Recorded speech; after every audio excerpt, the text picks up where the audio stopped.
So your 1, 2, 3, 4 and 5, it's Godschalk from Lisnioli, Mir, Augusta and Lorenzo Zucchetto, who's had a good start, up by 2 positions. Perico then, who did not have the qualifying you would have expected from such driver, is currently in P6, and Mason Hibbert is on a good charge so far.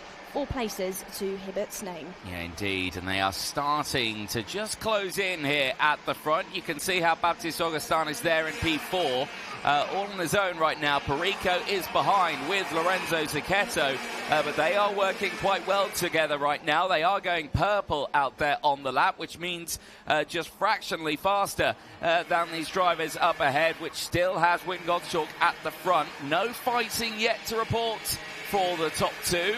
They stay line astern as they head down in towards turn 1 again. Fast speeds for these drivers into this braking zone, but they carry the speed nicely through turn 1 as we've now got 2 groups of 3 here trying to close in on each other. The top 6, I can imagine, are going to get very busy very, very soon. I don't think it's just the top 6 here, Anthony. I think it's the whole field, but because you can see, you know, trains forming throughout every single driver of these 28. Out in the front then, Godschalk, Lisnioli and Mir are starting to be closed in on by Augustin Perico, who's on a purple, Lorenzo Zucchetto in P6 as well. These 3 then going into turn number 11. No major braking zones out there on this track then, Anthony. It's quite a fast and flowing one. These drivers just more leaning on the brake or doing small lifts. As out there in the front, Wyn Godschalk knows that Lisnioli is out there. Oh, there's drama. Drivers falling down the field. Somebody's actually lost a boot in all of that commotion as well. Edin Kastanovic is one of them, and it looks like that is Brody Dowling as well, who have been caught out in that incident through sector number 1 and into 2. And that's a big moment for them. One of them's got going again. Not sure they're allowed to do that, but yeah, that's a bit of a story on that one. There is Brody Dowling. Throws his hands up, not happy at all. One of the latest retirements, and yes, indeed, they're trying to get going again. Was Kastanovic, and has been pushed back into the gravel. That is not going to be able to get going, and I'll apologise for that one as well, drivers. But yes, we do expect that from mini drivers. Godschalk still in the lead. Lisnioli holding on to 2nd place. But this fight is still on. No change, though, between these 2 as they continue to try and break away from the rest of the field. Well, the change that's happened then between Mir and Perico has allowed that duo of Godschalk and Lisnioli to break away for the time being. Mir still there, has switched over now again with Perico, so it's actually Baptiste Augustin that is now in P3. Augustin has really promoted himself throughout the past couple of championship rounds out in Slovakia. Maybe not as far up as he would have wanted, but did end up on his first podium yesterday in our final and could be on a charge to try and replicate that again today. David Chitov now goes purple. Chitov there further down in the field, P14, where actually, you know, another theme for some of these drivers, and they've said it to me as well there, Anthony, where if you're a bit further down in the field, you've got more drivers ahead of you to clean up that racing line for you, make it less dusty, and that allows you to go into these corners a bit faster and have more grip than the drivers ahead and put in those quicker times. Still though, no change between Godschalk and Lisnioli. This duo at the front, no changes between them. Down into towards turn number 1, over the bump they go, and it's still the driver of Curaçao that holds on to it. Yeah, indeed, and still the fights rage on there throughout the field. Multitude of overtakes have happened on that one. Atika Mir going down to P6. Perico and Zucchetto both getting through. They're up to P4 and P5 now on their charge through the field. Zane Burgess getting past Giovanni Desani Jr. Kaspanovic there pushing through past Chitov as well. So again, big movers all the way throughout this order, as Peruzzi is your fastest driver out there now. That's a 1 minute, 0.543. They are going faster than what they did in time qualifying here, Nicole, which just tells you the pace just wasn't there in TQ. But it's also the case, you know, in TQ they only did about 2 laps. You know, it wasn't 1 lap. It wasn't long enough for them to try and put in the maximum that they could have achieved. Now then, it was 2 at the front. Now turning into 3 because Augustin is really catching up and he is being pushed by Perico as well in towards turn number 1. Was a duo, turns into a trio, soon to be a quad now because Perico is arriving. Godschalk knows it as well, jumps onto the defence to try and fend off Lisnioli. Now then, Augustin and Perico go side by side. Perico trying to get that run out of the corner and helps himself and gets it done. Gets into P3 and Augustin gets it all wrong across the track. And Baptiste Augustin finds himself being, taken across the racing line. Luckily, the drivers behind managed to miss him. But that's such a shame for Baptiste. Was really pushing ahead in this field, but now will drop all the way down your order. Yeah, that's a very tough one then on this final lap. The fight, though, still goes on into that final couple of corners here. Watch to the outside. Perico's going to go the long way. He's got one done in the form of Lisnioli. Can he get the second one done in the form of Godschalk? The answer to that is going to be a close one because they are wheel to wheel to the line. The dust is kicked up. Who's going to take it? Godschalk will take it by 0.055 of a second across the line. How close could you get there? Perico tried it. Lisnioli from Mir, Zacchetto from Peruzzi, Hibbert from Bergman, Burgess 9th, Desani Jr. finishing in P10. But it's Wyn Godschalk who takes it by a fraction of a tenth of a second. Very, very close indeed. But that is how you do it, and I'm sure we'll be very happy with that result out on the circuit. But this is what it's all about, and what a fight it was there right to that very end. But still, Godschalk able to take it. Perico, beautiful move around the outside there into turn 13, just getting that move done on Lisnioli, showcasing the speed is around that outside line. Can be done. Showcasing as well a lot of dust and debris on that start-finish line as well. There is your top 3. Godschalk, Perico and Lisnioli. The top 10 we've gone over. David Shirov taking P11 ahead of Manuel Kalendi. Ava Lawrence from Milo Konil. Jan Garzelik from Benjamin Karajkovic. Sofia Rodenko and Samad Chopra rounding out the top 18. Timur Garipov finishing in P19 ahead of Lawashi Matabula. And then it's Preetham from Hoffman, Miranda from Ventnor, Cueva from Augustin, who rounds out the top 26. A big shame there for Baptiste Augustin. That moment out on circuit just dropping him down to 26th place. And then the 2 retirements, of course, from Kasarovic and Dowling. Very shame for them. There, though, the 2 who are fighting at the front for the majority of that. Having a quick chat there. Godschalk and Lisnioli. Perico just able to squeeze his way through, though, into that P2. Very dramatic little race there for the field. Let's see those highlights back there. And, well, the start strong for the pole sitter. Godschalk being able to push through. Bergman, unfortunately, didn't see too much of him out there from the moments.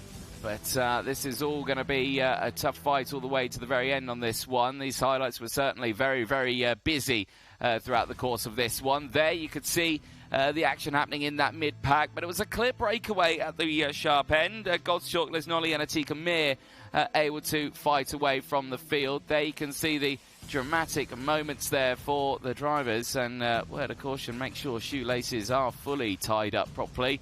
And Dowling and Karajkovic out of the fighting here, and yes, the dramatic moments throughout, and drivers seemingly very unhappy at some points as well.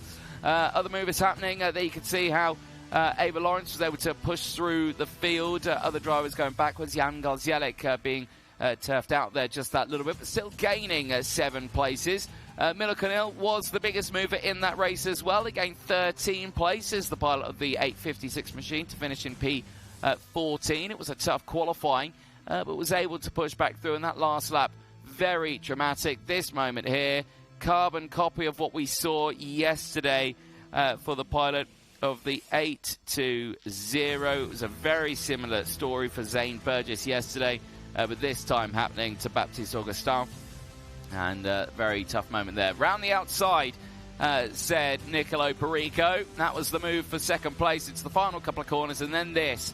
The side-by-side moments, the run to the line, the dust kicked up, the gap squeezed, the gap closed, the clip of the curb, the run to the line, so very close, but still went the way of Wyn Gottschalk across the line. And that moment there, squeezed right to that very end, the dust getting kicked up, but showcasing some very, very close racing indeed. Well, the action has been all exciting here for the minis and the juniors. That's 2 races down in the warning phase with just 1 more to go with the senior category. But let's head down to Parc Ferme and over to Nicole Sutherland.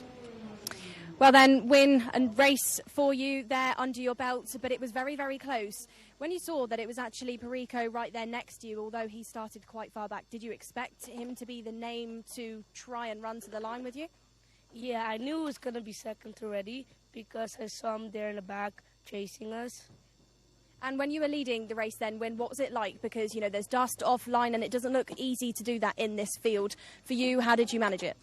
Yeah, the last lap in the inside, all the way inside, there's no grip. So we have to brake a bit earlier. And going into your next heat then, Wyn, what are you thinking? Do you think another heat win is on the cards for you? I'll try. Well, we'll see how that one plays out. Before we find out who's going to take our next heat win in our seniors, we'll take a short break.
Racing Spirit was born out of the need to create a clothing line that could embody the passion and the experience that OMP gathered and cultivated working alongside the most successful racing teams of the last 50 years.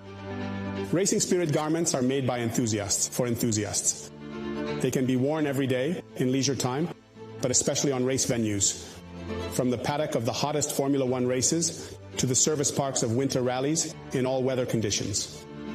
Racing Spirit offers a complete range of clothing and accessories for men and women, designed and developed in Italy, combining aesthetics, comfort, and functionality. Because of these features, it is the brand of choice of several prestigious motorsport outfits and organizations. Racing Spirit is the meeting point between high quality and Italian style, as well as the introduction of sustainable materials and innovation, such as the use of graphene. Racing Spirit offering comes with 4 options: cutting-edge designs and customization techniques. Lifestyle is a line of garments ideal for everyday and leisure wear, with refined style and innovative materials. Crew are custom garments of the highest quality that strengthen the visual identity of the team or organization. For instance, the choice of Skoda Motorsport and Dallara. Corporate is a full custom-designed clothing line for sizable organizations, such as Toyota Racing Development.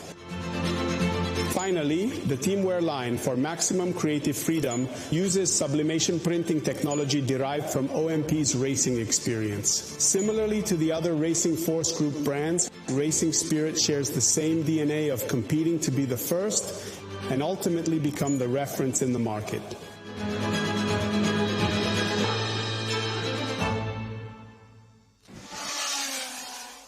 You're watching live coverage of round 5 of the Champions of the Future Academy programme, live here from the Allain Raceway International Kart Circuit. Myself, Anthony Jordan, and Nicole Sutherland in the box as the OKN Senior qualifying Heat 1 is about to head out onto the circuit. And, well, in terms of championship, not much to talk about for the top spot on this one. Marcus Schilkunis leading by well over 100 points, and he has claimed away again another pole position in a time qualifying, and he is primed, ready to go there. Last few things, I mean, I would like to say that they are looking at very important data ahead of this race, but something tells me they're probably looking at a meme. I didn't see anybody laughing, so... No, but yeah, you know what, you could have gone with that, Nicole. You didn't have to throw me out on the street like that. Right, anyway, there is Casper Reipold, suits going on. Pole setter from yesterday, just missing out on it today, but still has a front row start. Crucially, that outside line again, he's going to have to really think about what he wants to do here at that very start. It's been a tough one for these drivers to deal with, hasn't it been? Yeah, absolutely. You know, different challenges on this circuit for these drivers. You know, they've got huge curbs out there that they really need to try and avoid. You touch those curbs, drivers have said it creates a bit of a vacuum effect where you just end up getting pulled off the circuit. We saw that actually from Marcus yesterday in the second heat. You touch them, you really do end up in a bit of trouble. You've also then got the dust out there. Being a race leader is difficult on a circuit like this where, you know, lap after lap, it actually evolves with the wind that pulls some of the dirt out there onto the track. And of course, you've got the challenge of the other 31 drivers behind you if you're Marcus Schilkunis. Out on the track, though, other drivers that have had good results so far this week. Ryan Qureshi. Qureshi then took a win, inherited a win from Angelina. Ryan Qureshi had a good result yesterday, you know, ended up on the podium. No, am I completely wrong? You're thinking of the juniors there with with Qureshi, yeah, indeed. No, I'm thinking of the Mumbai Falcons outfit. Yes, I've got the Mumbai Falcons logo in my head. But Ryan Qureshi did have a good day yesterday, had good pace and had some good results throughout his heats. Yes, indeed. Certainly looking forward to seeing what they can do on this one. Everyone priming themselves up ready for this. Other drivers as well who did quite well, including nations who did quite well. Poland had a really good running qualifying there with Reipold, Voda and Gallin. All there inside those top 3 rows. As engines fire up, drivers make their way out onto the circuit.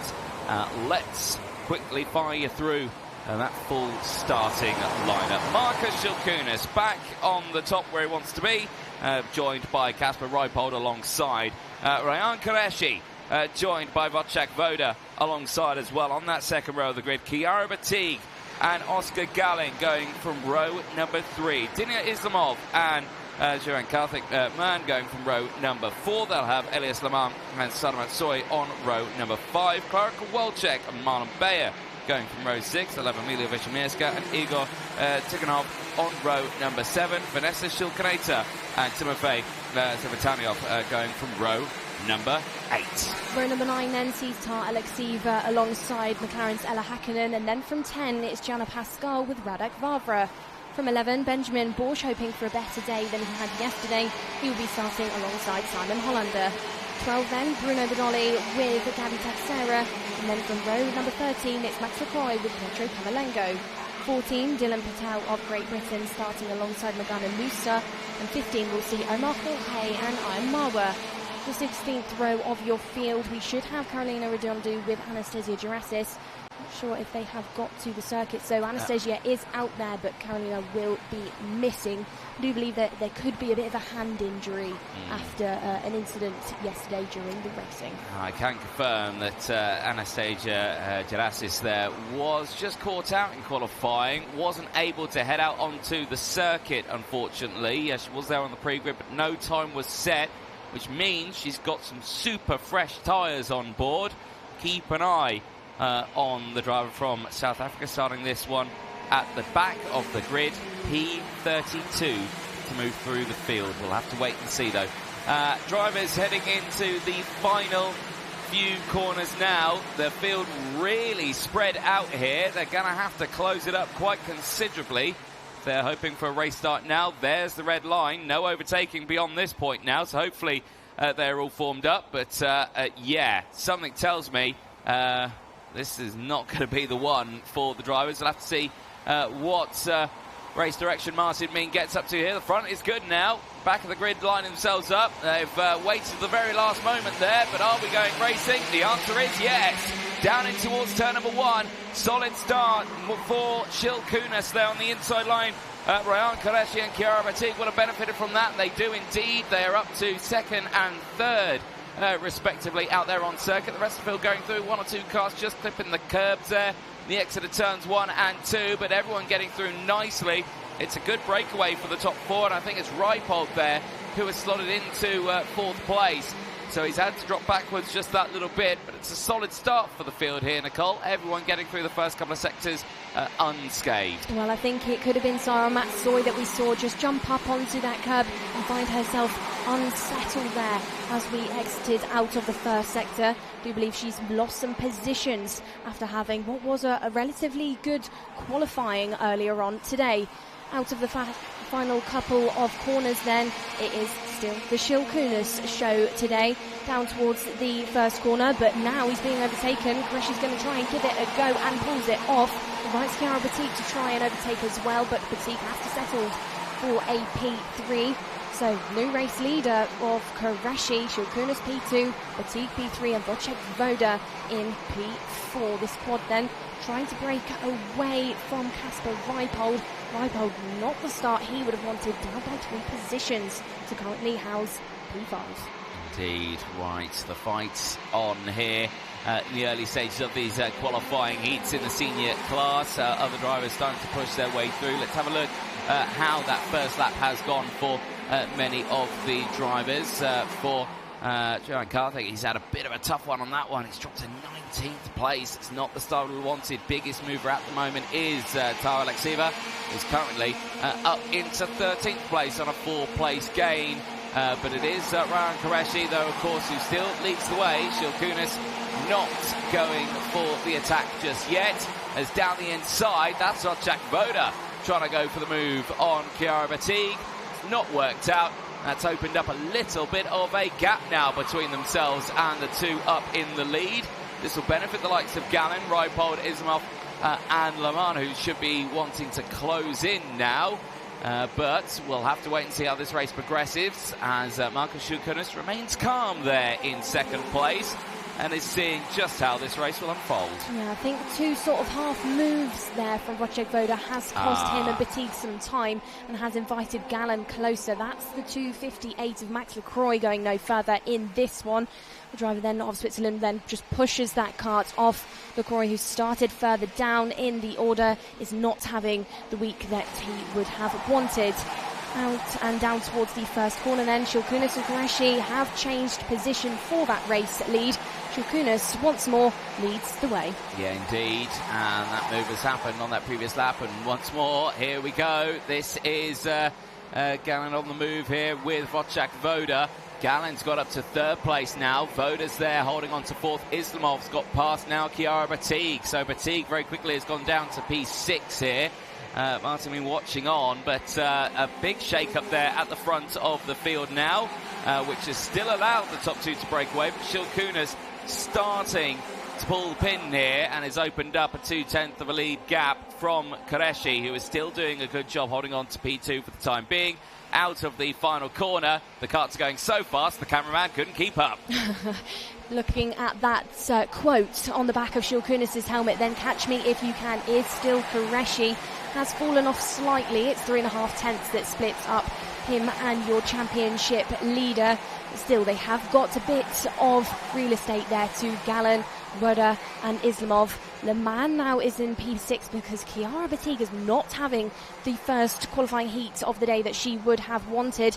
She's now having to try and think about the other Discover Your Drive back driver of Klara Kowalczyk there in P8, and Kasper Reipold now P9, who's also tumbled down into the hands of the rest of the pack.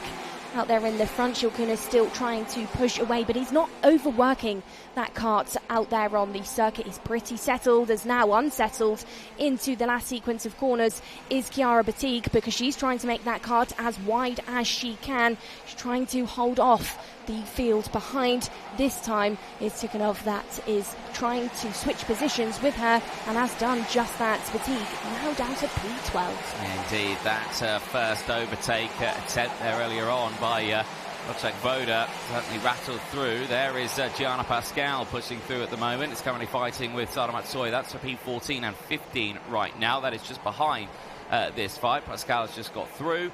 Sara Matsui will be the next to try and make an attempt there on Chiara Batig. Ella Häkkinen just behind that fight as well. Tough qualifying for Häkkinen today. Nicole had a much stronger performance in the early phase of yesterday, but still a long way to go as yellow flags are out on circuit. Has there been coming together once again for drivers? As I can see, off at turn number 12 is one or two of them. And we'll have to wait and see who is not coming through the order. Really starting to... I think it's Gallen and Woda who are fighting right up in the sharp end of the field. They are tumbling down the order. The drivers who are fighting up there in P2, P3 and P4 are out of this race. The conversation being had between the two drivers from Poland, but they are the latest retirements from this race. Well, that's drama for those two drivers, both which had good final results yesterday.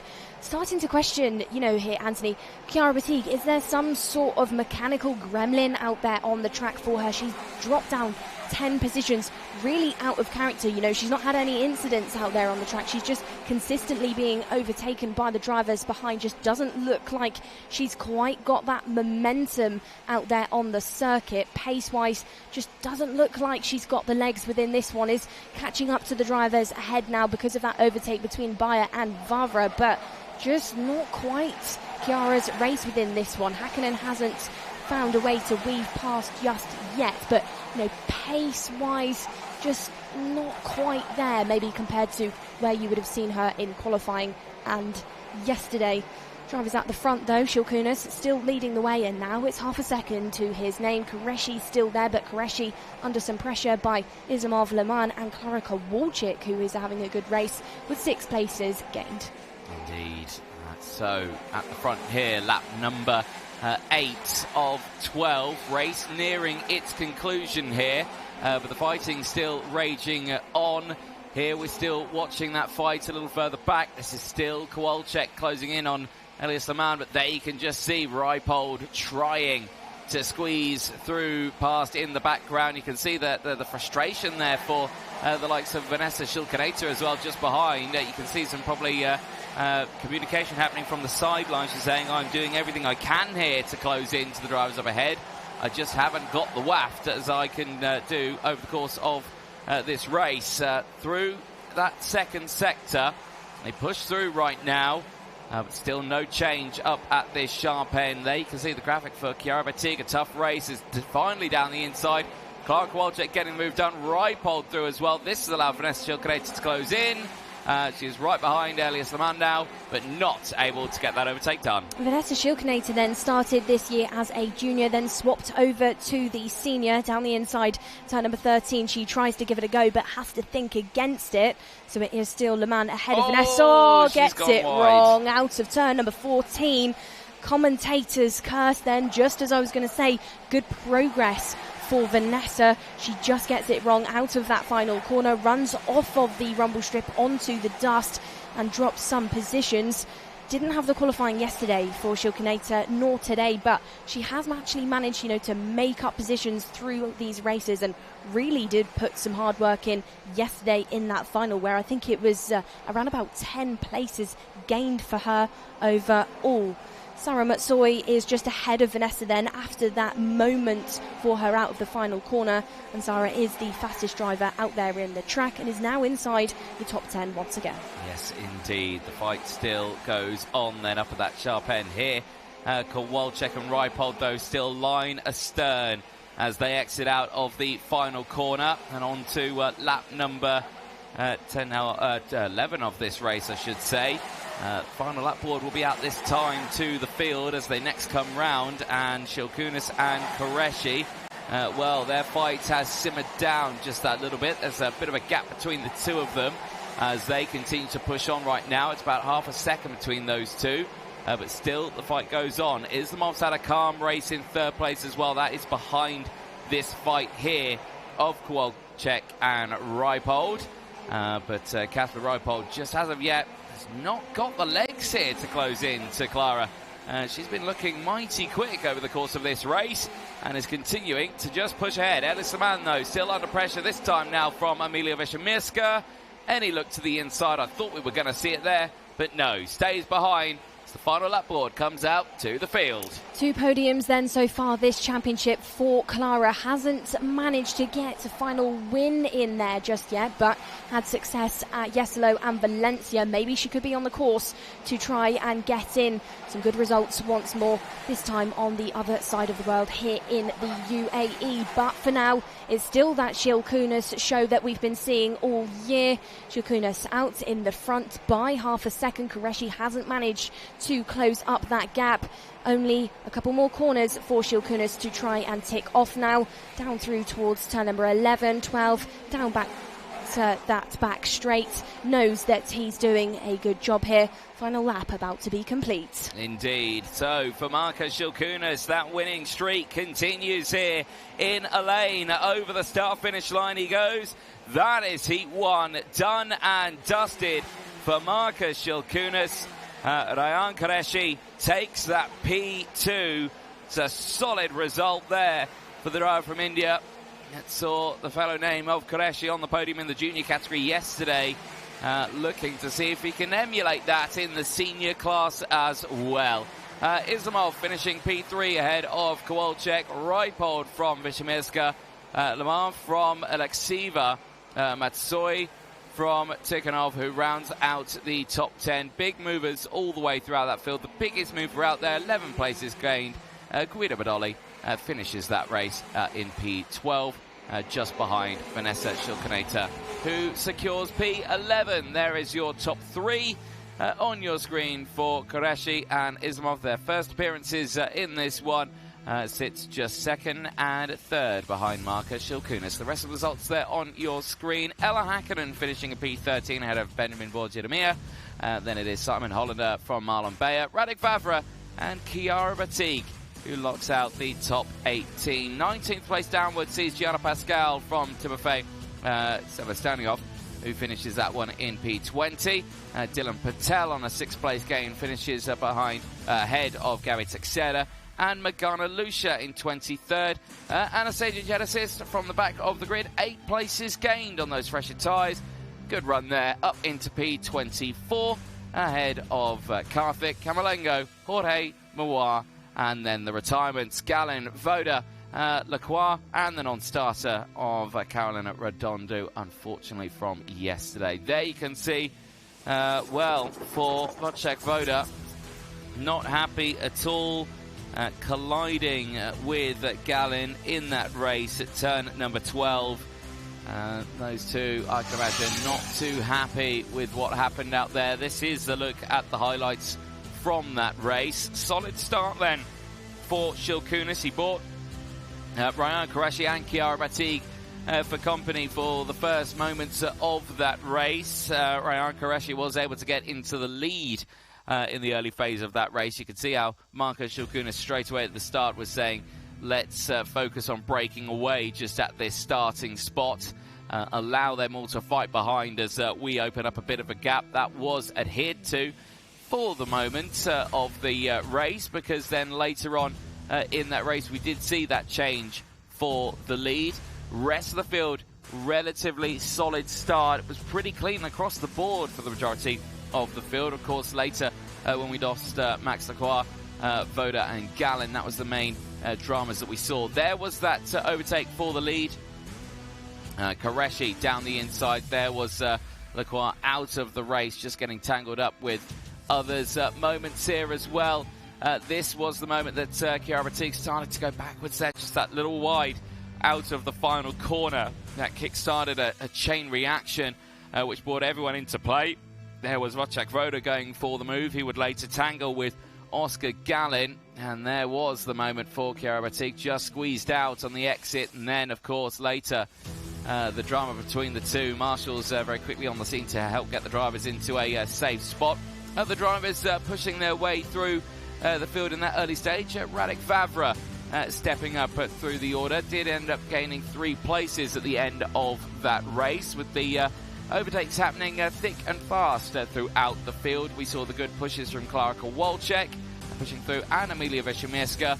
Also seeing Vanessa Shilkaneta as well, having that strong performance at the start. That later slight mishap with running wide out of the final hairpin, just pushing her out of contention in that top running spot, but still a very close fight nonetheless. So I think this was that moment there. Yeah, just the bumps there on the exit and just ran wide. Very unfortunate moment there. Chiara Batik, again, really having a tough one on that one. You could see her body language there looked a little bit deflated with falling down the field. But there across the line, Shilkunas taking the win ahead of Ryan Qureshi. And then, of course, Dinia Islamov rounding out the top 3. Let's head down to Parc Ferme and over to Nicole Sutherland. Marcus, again, another good result for you, but now we've, completed qualifying and you completed your first heat. So what is the tyre on the kart starting to feel like? Is it preserved? Do you feel good about it? I would say that the tyre degradation is going for me quite well, because, and also I would say on these new Vegas are Vega White, that they don't degrade that much and you can make still quite good laps in the end. So I think everything is really balanced, and yeah. Well, Marcus, we'll see you later on for your next heat. That concludes then our first rotation of heats. We do, of course, have 3 more and then over to our all-important finals. Before a short break, we'll go up to Anthony Jordan. Thank you very much, Nicole Sutherland down there. Yes, indeed, that's the first 3 races of the day done and dusted. 3 more to go in the qualifying heats phase, where we'll see Heat 2 for Junior, Mini and Senior. After that, we'll be heading into the finals once again, starting at 3 o'clock local time. But we're going to see you back out on track in around about 40 minutes' time, so make sure you don't go anywhere for the second day of racing for the Champs of the Future Academy programme here in Alain.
coming out.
Like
Welcome back, ladies and gentlemen, to live coverage of the Champions of the Future Academy programme. Myself, Anthony Jordan, and Nicole Sutherland in the commentary box. We are back after a short break. We are back with the racing very soon with qualifying Heat 2 for the OKN Junior category. That will be the next one out on circuit. Nicole, the morning phase quite busy.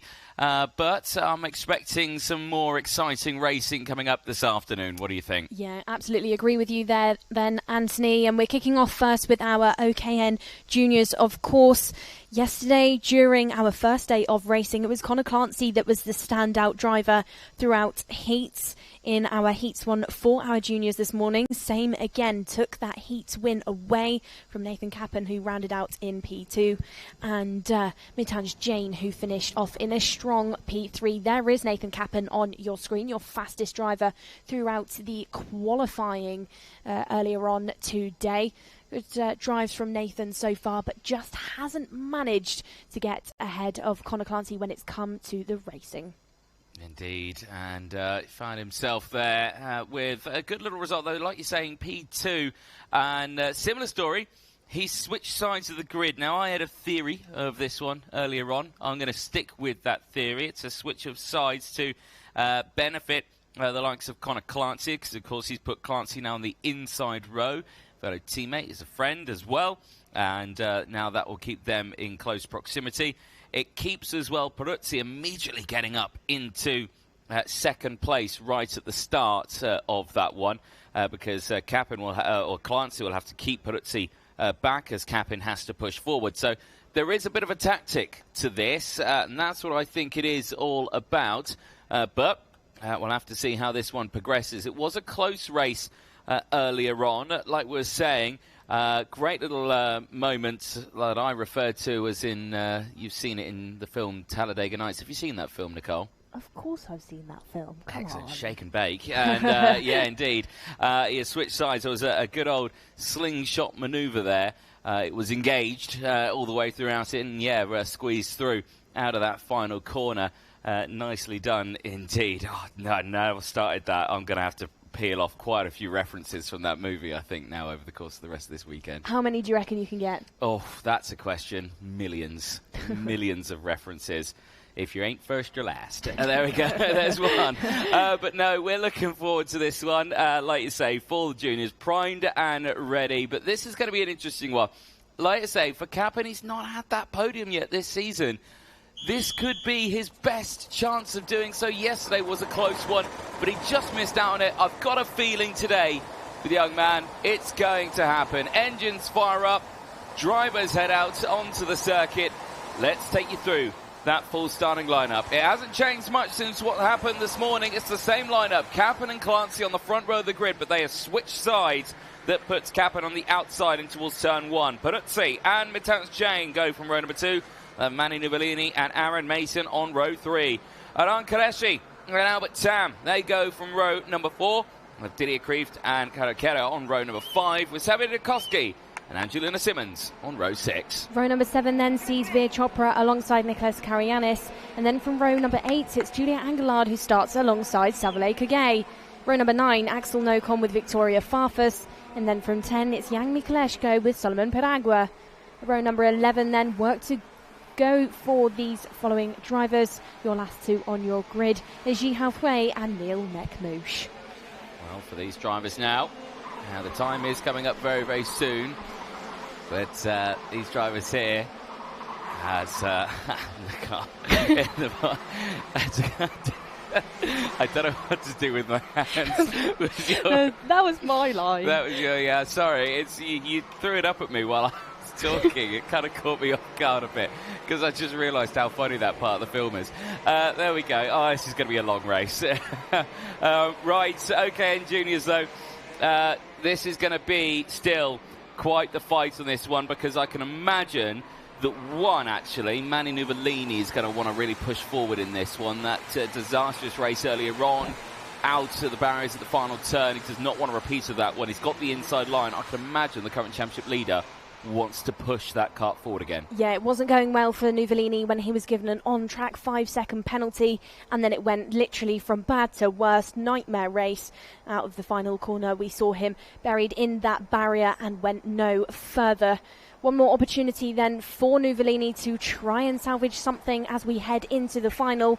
But as we head into the race, it's Nathan Kappen on pole position. Of course, swap sides with Connor Clancy. Down the start-finish straight they will go. Revs will rise. Are we racing? Yes, we are. We are green. Over the bump they go, down side by side. Clancy and Kappen go into turn number 1. Who's got the whole shot? Who has got the race lead? It is Nathan Kappen. So that tactical teamwork by Kappen, by Clancy, has worked, but it's not held off Leonidas Peruzzi because he is still sat there right in P3. Big battles and argy-bargy going on further in the background. Victoria Farfus trying to push her way through, as is Jan Mikoleshko and Ji Haofei. The trio, though, breaking away at the front. Maybe not for long, because your championship leader of Mani Nuvolini is sat there in P4. That's the 39 and the 36 going at it for position. Those two drivers started further back down in the order. Rhesus Karianis and that is Axel Nocom trying to make up some positions. Axel Nocom had a really good day yesterday, pace-wise, was on it from the word go, but did not have the qualifying earlier on this morning. As for now, it's still the same trio at the front. UAE 1, 2 and 3 with Kappen, Clancy and Peruzzi. Indeed, right. As this race goes on then, these three once again pushing their way forward. Peruzzi this time has gone with the field. In the race earlier on was Bhutan Jain, who was part of that trio at the front. Now it's a new change for them as Clancy goes down the inside. Peruzzi tries to follow. Kappen does the ultimate rear defence once again and keeps them at bay. Brings, though, Mani Nuvolini into play. I would say it's 4 karts. No, it's not. It's 3 karts once again, but this is the fight for second place. Kappen on the inside forces Peruzzi wide. Here comes Mani Nuvolini. This is where it all went a bit wrong for them in the earlier race. This time around, it all stays clean as whistle. Well, this time then, Nuvolini does not get involved with Peruzzi out of that final corner, but maybe now trying to have a go. Goes wider round turn number 1. Does get the run slightly, but it's not enough to get ahead of the UAE driver of Leonidas there, who still sat on the back bumper of Nathan Kappen. Drives then further back in the field. Nobody on a major charge just yet. Quite a settled race start, actually. You know, not major side-by-side moments. Nobody massively getting caught out to gift drivers behind position. Savile Kagane, that is your biggest mover, with 4 places so far. Once more, Nuvolini going for that other line and almost got it wrong there, as Jane now starts to arrive. So does Qureshi and Didier Kreeft. So Nathan Kappen sort of parking the bus on the white line throughout the course of this lap has allowed this snake of karts turn into a 7-kart battle for this P2. Kappen, Peruzzi, Nuvolini, Jane, Mason, Qureshi, Didier Kreeft and Albert Tam getting involved as well. Albert Tam has been, you know, a theme in this championship, has competed over the course of a couple of seasons of this now, is starting to try and arrive as a name in your junior class. Connor Clancy then, completely unbothered about what's going on behind him. Fastest driver on the track and 3.3 seconds clear from anybody else. Yeah, indeed, a very close run on this one, as there you can see Peruzzi trying to get close enough to attack Kappen here, but it's not going to happen. Kappen being the ultimate rear gunner here. Little hint of curb there for Peruzzi. Might give Nuvolini, but look at this. Kappen really backing up the pack now, and you can imagine he's saying there to the rest of the field, now we shall dance, and yes, it'll be a slow jam. Well, Kappen now, for the time being, you know, is that just another Telegator night score? I only just clocked it. Thanks, Anthony. Ooh, aggressive there from Peruzzi going into the second sector on the back of Kappen. So eyes back on the racing for this one. You know, Cap'n throughout these heats, consistent P2s, a bit of a bridesmaid this weekend so far to Connor Clancy in the racing aspect, and now he's still continuing to park it. He's still backing up the drivers behind him as again victorious Farfus gets caught out again today in the heat. Races will tumble down, and that's Neil Neckmouche that is involved. Retirement as and well. yeah, Neil had that DNF earlier on where he pulled into the pit lane, so Neckmouche and Farfus go no further. Send down the inside then at turn number 13 for Manny Nuvolini, really trying to stay out of trouble within this heat, not like what the drivers behind are doing, because Nocom is getting involved. Angelina Simmons is right there as well, but she has just been taken. Oh dear. Oh, who is that? That's the 40 and the number 20. Bukowski that goes no further with KO Sarah then. We're down in 18th and 19th, but DNFs for both of those drivers, who now walk away, heads to the floor from the track. And this is expected to see at this point, you know, with the fight really raging on and Cap'n keeping the field at bay here. It's really bringing the pack so close together. And as this race goes on, it's going to make it really challenging for drivers to try and keep their nose clean with the fighting being so incredibly close. Connor Clancy clear by 8.9 seconds, is crossing the line now. The rest of the field are only just coming into turn 13 and 14. It's an astonishing lead advantage that Clancy has at this moment. And Cap'n here really defending for P2 like his life depends on it now. Peruzzi still not able to get the nose down the inside. There is Connor Clancy, absolutely on his own at the front here. Not a drama in the world, while Cap'n here is having to deal with all of this, and you know, it's just made me think of another thing. But there you can see the disappointment from that one. Do you know the sound that you would see? I think it's on a popular social platform where you say, "I'm spinning like a ballerina," calm at the front, and then it's all dramatic in another bit. No idea. No idea what you're talking about. Okay, maybe I just You've been watching too much TikTok. I think so as well. But this is what it's all going on. Look at this fight for second place, and again you can just see that hitting into the back as they go through the concertina effect is going to really shake things up in this league group. Yeah, domino effect there for Cap'n, Peruzzi, Nuvolini and Aaron Mason. Connor Clancy now 11.3 seconds clear from the rest of the field. Your biggest race win so far this weekend came in the form of Nico Perico's final win yesterday with 12 seconds ahead of the field, but Clancy could be on the charge in this one to beat that record, because he puts in that purple lap now, as everybody else behind him is sort of messing around for the past 4 or 5 laps of this race. Cap'n then still backing them up, but him and Peruzzi have given themselves a bit of real estate then to Nuvolini, Mason Kreeft and Axel Nocom, who is still your biggest hitter within this race. He was 10 places, now it's up to 11. Final couple of laps then doesn't mean that it's going to simmer down, because these two on your screen still going at it. Peruzzi trying to take that wider line as Zare Dukovsky gets put under investigation for that DNF you've seen between him and KO Sarah. As there he is on your screen, Connor Clancy heads through this final lap, 13.6 seconds clear. Yes, it's absolutely fantastic onto this final lap, and we'll keep an eye on what happens for this fight here, because Cap'n is keeping a very close eye on that field behind. Peruzzi still yet to try and squeeze his way through. Manny Nuvolini under immense pressure from Axel Nocom, who sits right behind on that rear bumper on a 12th place gain here. It's a huge drive for the field right now, but Cap'n just seemingly making that card as wide as it possibly can.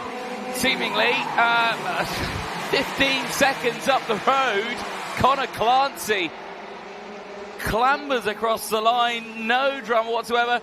The fight's still on for second place. Nathan Cap'n has done the unthinkable and has held on to it right to the bitter end. It's close across the line, but Cap'n will take second, a staggering 16.1 seconds further down the road. And for there, Connor Clancy, I don't think he can quite believe the size of the gap that is behind him. Cap'n held off an entire field of karts there. And for other drivers, not the race they will have wanted at all. Axel Nocom, though, the biggest mover out there, started 17th, finished P5, a 12th place gain. But that is what it's all about. And for Conor Clancy, that is a superb drive. So still other drivers as well who really excelled in that one. Zhu Haofei, 8 places gained. Didier Krief, 3. Angelina Simmons, 4 places gained. Jan Mikuleshko, 9 places gained. Finishes inside the top 10. But there, Clancy from Capin, Peruzzi, 1, 2, 3. Manu Nuvolini from Axel Nocom, Didier Krief from Aran Qureshi, Angelina Simmons from Albert Tam, Jan Mikuleshko from Veer Chopra, Aaron Mason from Zhu Haofei, then it is Nicholas Cadianes, Julian Gillard from Mitans Jane, Savile Kage and Kaio Serra finishing in 18th place there. And this is some of the retirements. Serra was 1, Dubkovsky, Nekmush, Farfus and Solomon Parega not starting the race, unfortunately. And the clean-up operation now underway out on the circuit, but certainly a very dramatic moment for many drivers and for many of them here in the form of Victoria Farfus and Neil Nekmush. Unfortunately, that is 2 tough results, and you can see there not what you want at all for Vicky Farfus, who will have to go back to the drawing board for that final later on today. There's going to be a lot of work to be done there from further back in the grid. But the fight's not over just yet for the driver who sits high up in that championship standings. It's going to make it very challenging going into that final and, of course, into that final round when the championship heads to Al Fassan for the finale of the 2025 season. Let's have a look at the highlights from that race. And for the front runners here, Clancy and Capin, it's a carbon copy of what they attempted to do earlier on. P1 and P2 for them, certainly in very different circumstances for what had happened. Capin had the lead for the majority of that one. You can see how you had the charge from Manu Nuvolini in this race. Certainly a better result than what happened earlier on, this time a P4, and put himself in a really strong position now for that final later on, despite the dramas earlier on. There was the moment for Clancy. He was able to push through, and this really started a chain reaction here. Nathan Capin doing the ultimate job of defence here, kept the entire field at bay from lap 2 all the way to lap 9. It just concertinaed up to the near entirety of the grid, and that in itself brought dramas for Victoria Farfus and for Neil Nekmush for the start of it. Then later, drama for Kaio Serra and Savile Dubkovsky. There were the later retirements in that race. Other drivers had spills, Mitans Jane dropping backwards in the race, but still across the line, Conor Clancy coming away with another qualifying heat win, secures 100 points and secures pole position for the final later on today. That is juniors done and dusted until that final. It will be the minis heading out next, but let's head down to Parc Ferme and over to Nicole Sutherland. Well then, I'm down here with none other than your heat winner of Conor Clancy. Conor, every heat so far this week you have taken. And that one, do you know what the gap was? No, I'm not sure. I just had my head down and kept going. Well, I can tell you it's 16.1 seconds out there clear from anybody else in the field.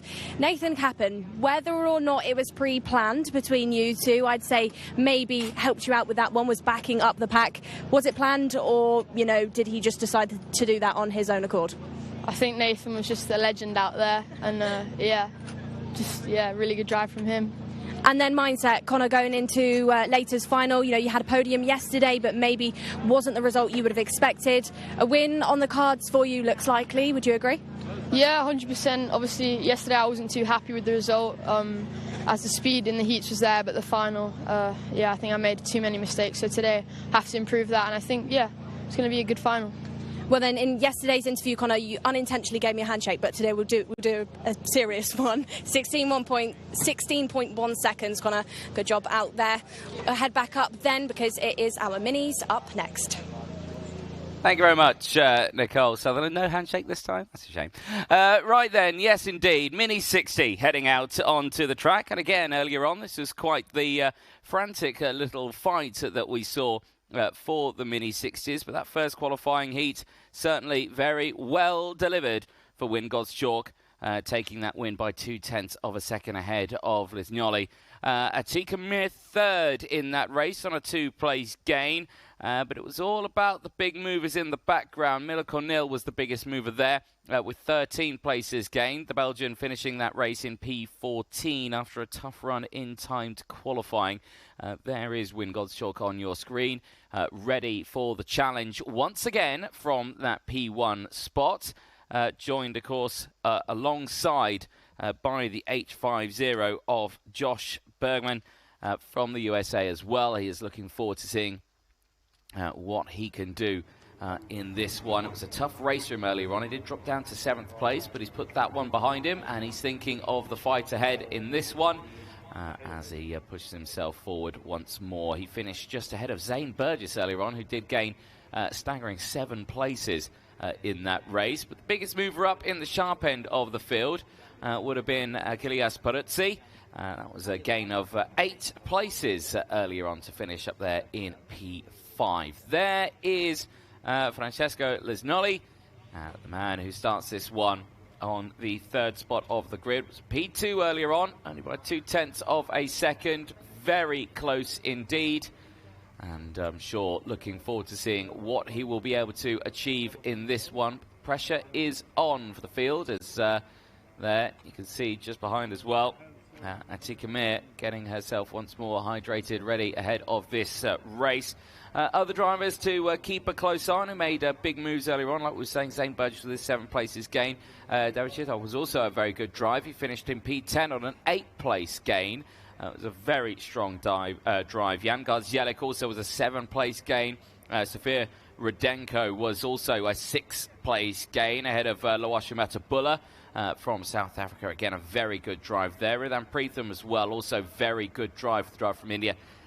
8 places gained.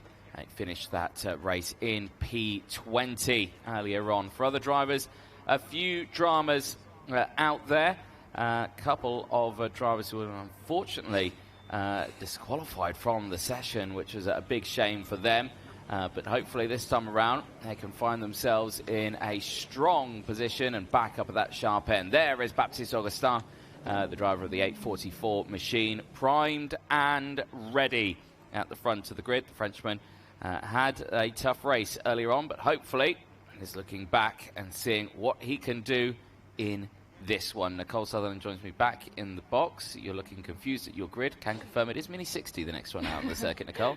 Thanks. You're welcome. I actually wasn't that confused. I think that's maybe just what I look like. Your facial expression was a face of confusion. Now, the biggest question was, we saw that last race of course, that big gap, the calmness at the front, the dramaticness at the back. I sent you a reel as well. Did you watch that reel? Not yet. There you go. You needed to watch it there to get the joke. But you'll listen to the audio and you'll know exactly what I was referring to. Right then, Mini 60. Engines fire up. They head out onto the circuit. Let's fire you through that full starting lineup. Wyn Goschalk and Josh Bergman on the front of the grid for this one. Row number 1 for the 2 Americans. What can they do from there? Lisgnoli and Augustin, they will lock out row number 2. They'll have Atika Mir and Manuel Kalendi on row number 3. Lorenzo Zacchetto and Nicolo Perico go from row number 4. Gibernard Perico had a good race earlier on and a great day yesterday. Can the Italian push forward in these ones? Eden Kaserovic and Giovanni Pisani Jr. going from row number 5. Mason Hibbert and Benjamin Korojkovic going from row 6 with Achilles Peruzzi and Ava Lawrence on row number 7. Row number 8 includes USA Zane Burgess starting alongside Brodie Cooper Dowling. And then from row number 9 we have Alba Cueva of Spain alongside David Chitov. From 10 it's Adam Hoffman with Timur Garipov. And then from row number 11 Bruno Miranda is housed alongside Jan Garzielik. 12, Sofia Rudenko with Ronald Vetner. And then from 13, it's Luasha Mafabelu with Sama Chopra. Rounding out your field on the 14th and final row, we have Milo Cornel with Rivan Pritham. Rivan then did not have a qualifying result, didn't manage to put a time in earlier on this morning, so some points, some positions to be gained for the driver of India. And of course, drivers also that need to make up some positions after those not so great heat results that you just went through a moment ago. Anthony Baptiste Augustin, Ronald Vetner, Albert Cueva, Bruno Miranda and Sama Chopra. Well, we just saw there the temperature pop up on the screen. It said it'd gone down 2 degrees. I'm calling Coswallop. I'm saying it's still 30 plus degrees out there. My deodorant certainly thinks it is anyway, but it's very, very warm indeed. And as you can see there, everyone's still ready to watch this Mini 60 race. It was quite the feisty battle that we saw earlier on. And I can imagine we are going to see something very, very similar in this one. Drivers entering into the final couple of corners then, as we get ready to go racing for the second time today in Mini 60. Out of the final corner, they'll keep the pace low before they enter into the tram lines. Are we racing in Mini 60? The answer is yes, as they head down in towards turn number 1. Solid start for the inside road. The concertina effect kicks in and spat out the field. Multiple karts involved at turn number 1, and they've not gone through, and I can see there that Zane Burgess is one of them.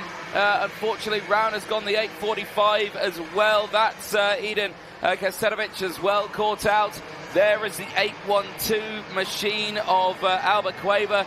She's not gone through. Other drivers as well Mason Hibbert. Yangar Zielik is another one, and Samar Chopra also involved in that one. Multiple retirements, and that is a big shame at the front. And I was just seeing going into it, you're seeing that concertina effect kick in. I was seeing a lot of helmets going backwards there.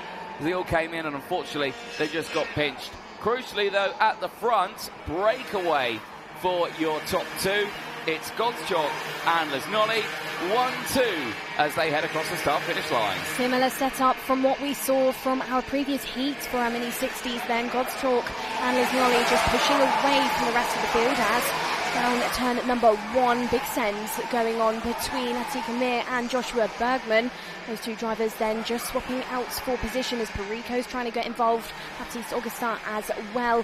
Augustin trying to push ahead with a good result in this one. Had a podium yesterday. Can he try and replicate that today? It's going to be a challenge after his previous heat struggle. Still, Godschalk and Lesnolly, it's just under 3/10 that splits up those two drivers. As on your screen, you can continue to see these drivers trying to argue with each other for the paces gained. Augustin being overtaken now by Perico. Peruzzi up by 7 positions, all ready to get into P6. 7 places to his name. He's just got past Lorenzo Zucchetto, who's not lost or gained anything just yet within this second heat. Out of the final corner, they will go once more to complete another lap. Godschalk from Lesnolly, Bergman, Perico, Augustin and Peruzzi. They need to think about working together here in that second group. A lot of real estate between themselves and these two up at the front, and that gap only increasing sector by sector. It's currently a full second now between Lesnolly and Bergman. Perico is just behind there. Could be a great driver for Bergman to have just behind. The gap already has just ever so slightly come down, so the pace is just that fraction quicker. We did see, of course, the fastest lap of the race board come out to Manuel Calendo, who's currently there in 9th place and is part of that second group just behind. He is at the back of it, but the pace still very quick. Been a lot of pushes from the back of the field on this one. Neil Cornell up 9 places with Rhythm Pritham as well, also up 9. Metabula's on a 10-place gain right now. He's looking very strong. So is Rudenko. So is Hoffman. And so is David Chitto as well. So big pushes through this field right now, Nicole. But the fight still rages on.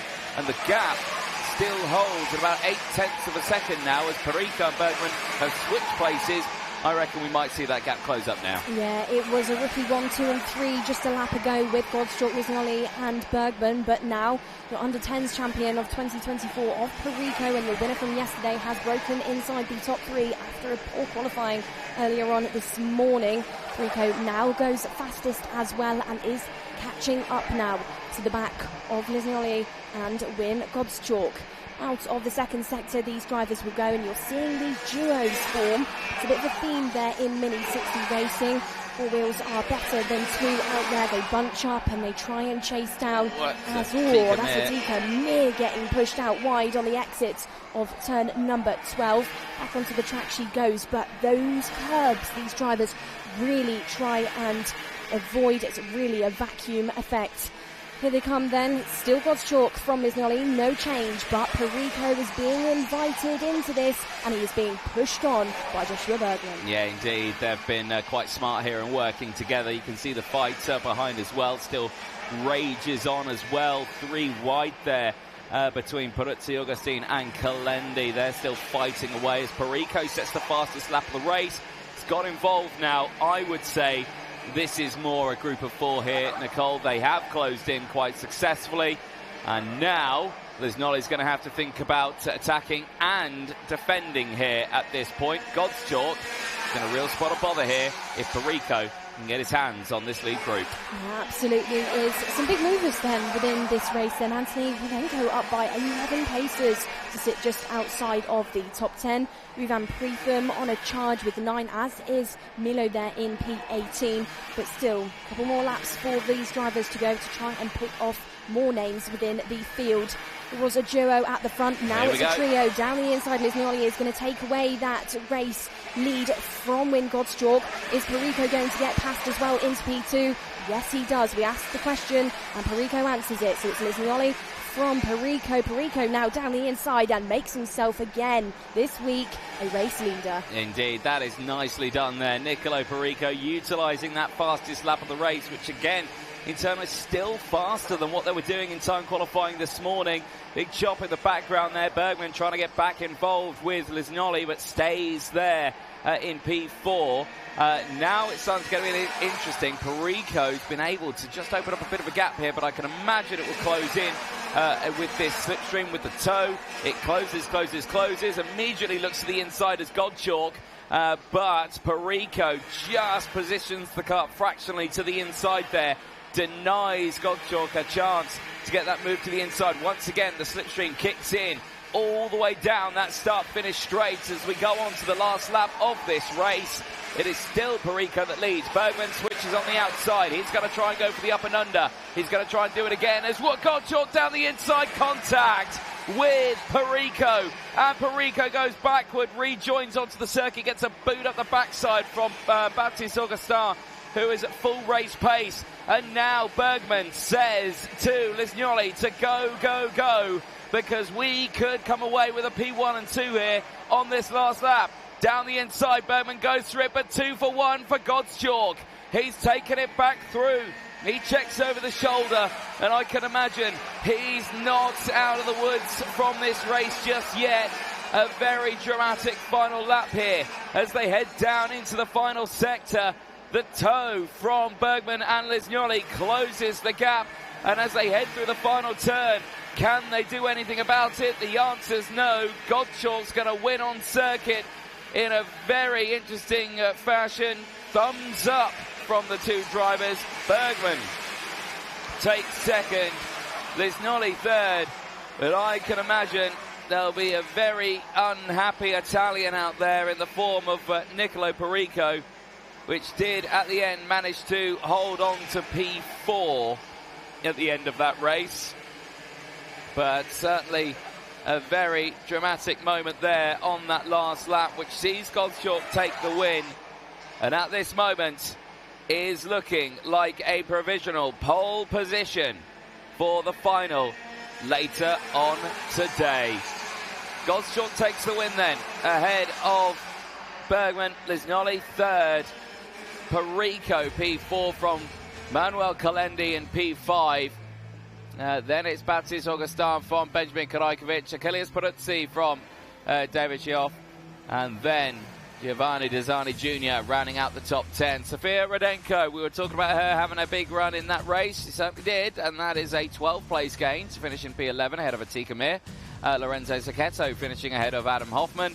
And Lawashu Metabula, who rounds out the top 15, also on a 10th-place gain. That's another strong drive for the under-10 from South Africa. Ava Lawrence ahead of Brody Dowling. Then it's Mila Cornell from Ridhan Preetham. Garapov from Garzielik, Miranda from Ventnor, Hibbert from Chopra, in from Burgess, who rounds out the top 27. Albuquerque retiring from the race, unfortunately.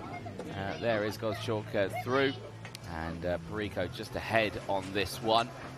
Wait to see how these drivers do fare on the weighbridge. Of course, the nose cone check will be happening as well to the drivers. Shake of the head there for Win Gozchalk. I think tells me he knows something that we don't at that point. Is it a nose cone? Is it? He feels like it's not going to go his way.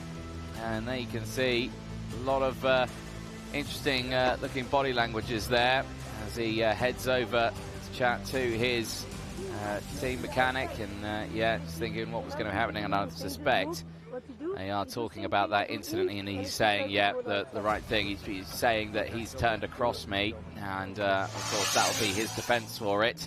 Let's have a look at the highlights from that race, and there you can see how Gozchalk was able to get that run from the start. Down the inside, drama in the background, unfortunately. Albuquerque caught out in that one. Zane Burgess, Kaselovic was there as well. Samar Chopra, Mason Hibbert, all involved in that incident right at the start. Thankfully, all of them, bar Albuquerque, was able to get restarted. There was Albuquerque, unfortunately, from Spain, out of the race and holding on into the Marshall post. At the sharp end of the field, we saw the breakaway at the front between the likes of Gozchalk and Lesnioli. They were able to break away from the rest of the field. The fight happened in the background. Bergman able to get back involved in that lead fight. Later, Perico got to the front of that group. They were later able to close in on that lead fight. This was Atika Mir fighting away at that sharp end for the beginning of that race. Did later drop to 12th place. An unfortunate moment here, just on the outside line through 11 and 12. The train going through. She tries to carry the speed around the outside. Just as it got here, the slightest bit of side-to-side contact just clipped out onto that curb. It's the next corner where a misjudge of the braking nearly put her into the clutches of the group behind.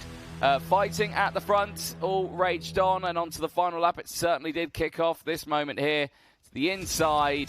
Gozchalk making contact there with Perico, the two colliding together, and unfortunately that put Perico down to 4th place. Gozchalk did go on to take the win on that one. This was the last attempt move from Bergman, which brought Gozchalk back down the inside. 2-for-1 special back into the lead, but that was a close fight to the very end for 2nd place. Bergman just finishing ahead of Lesnioli by a couple of tenths of a second. Thumbs up for the two Americans who finished 1-2 out on circuit. From Gozchalk, Bergman, and Lesnioli, who rounds out the top 3 in that second qualifying heat. We're ready down in Parc Ferme. We'll head over to Nicole Sutherland. Like you said then, Anthony, down in Parc Ferme, and down with none other than race winner Win Gozchalk. Win, going into later on for the final, it's a provisional pole, I believe, for you. Must be a good feeling after being, you know, quickest in qualifying and the driver to beat in Heat 1. Yeah, I feel happy. And let's see what I can do in the finals. But maybe we need to talk about some of the action out there on the track. It got quite busy at one point between you and one of your closest competitors, Perico. For you, Win, you know, in your eyes, what happened between you two? Yeah, we were racing good in that corner when we had contact. And he left the door open, so I went in and he tried to hold outside, and yeah. Well, we're going to have to find out how it plays out in the final, but for now, Win, like we said, provisional pole for you. One more qualifying heat today then in the beating sun here in our lane, but not before a short break.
Instead of the traditional system, we've built a school specifically for athletes and anyone who needs a more flexible education.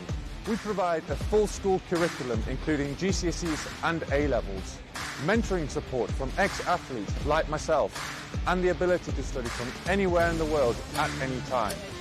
Welcome to MBA, the #1 school for athletes. Hi, I'm Kai, I'm 14 years old, I'm a karter for Chaos Sport and I'm an MBA athlete. What's the #1 thing you like about MBA? The flexibility, because it allows me to train and kart when I need to. You can balance racing and your education. I would recommend MBA because it's a very nice school for all people that do sports, and even if you don't need to do sports, if you want proper schooling without going anywhere, this is definitely the best school.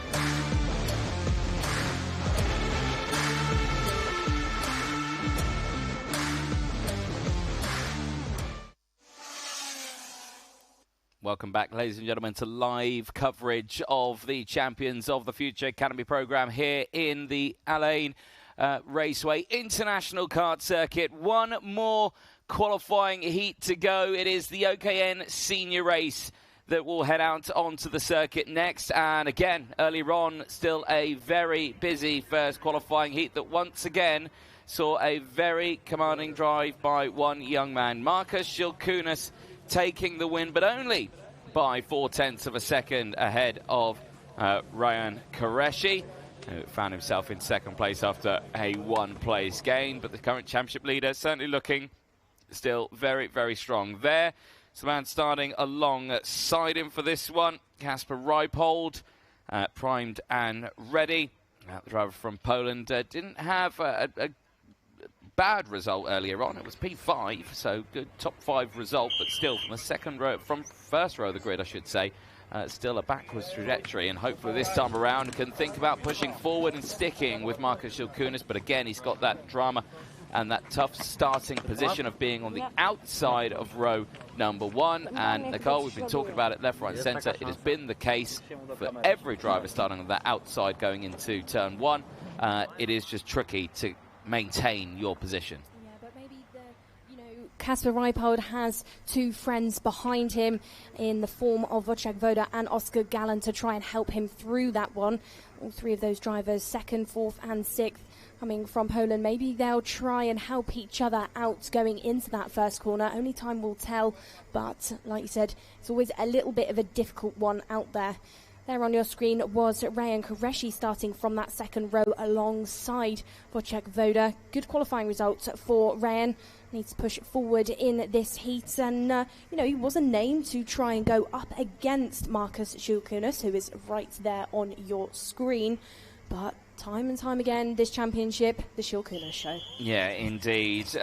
We'll keep an eye on Wojciech Woda and Oscar Gallen in this one. Remember, those two drivers did collide into each other in their first qualifying heat. Their tyres may be fractionally fresher than the rest, but we'll have to wait and see what happens in this one as they head out onto the circuit. Let's quickly fire you through that full starting lineup. Markus Schilkunas and Kasper Reipold on the front row of the grid. Ryan Qureshi and Wojciech Woda from row 2. Chiara Batig and Oscar Gallen go from row 3. They'll have Tina Islamov and Shriven Karling Mohan on row #4. Elias Laman and Sada Matsui go from row #5. They'll have Kara Kowalczyk and Marlon Baer on row 6. Emilia Vyshemiska and Igor Tiganov going from row #7. The first half of the field will see Vanessa Shilkaneta and Timofey Sevastanyov.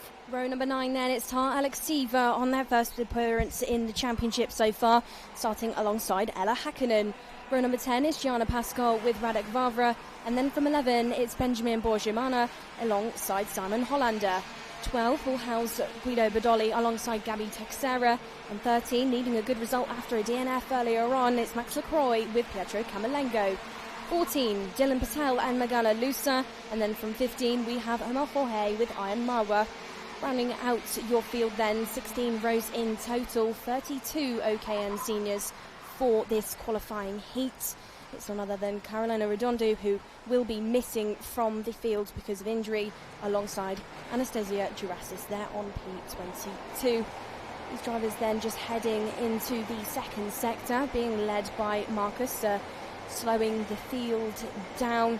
Used to this leading formation now is Marcus. So many times this year he has put it on that number one spot through qualifying, knows how to go into these race leads.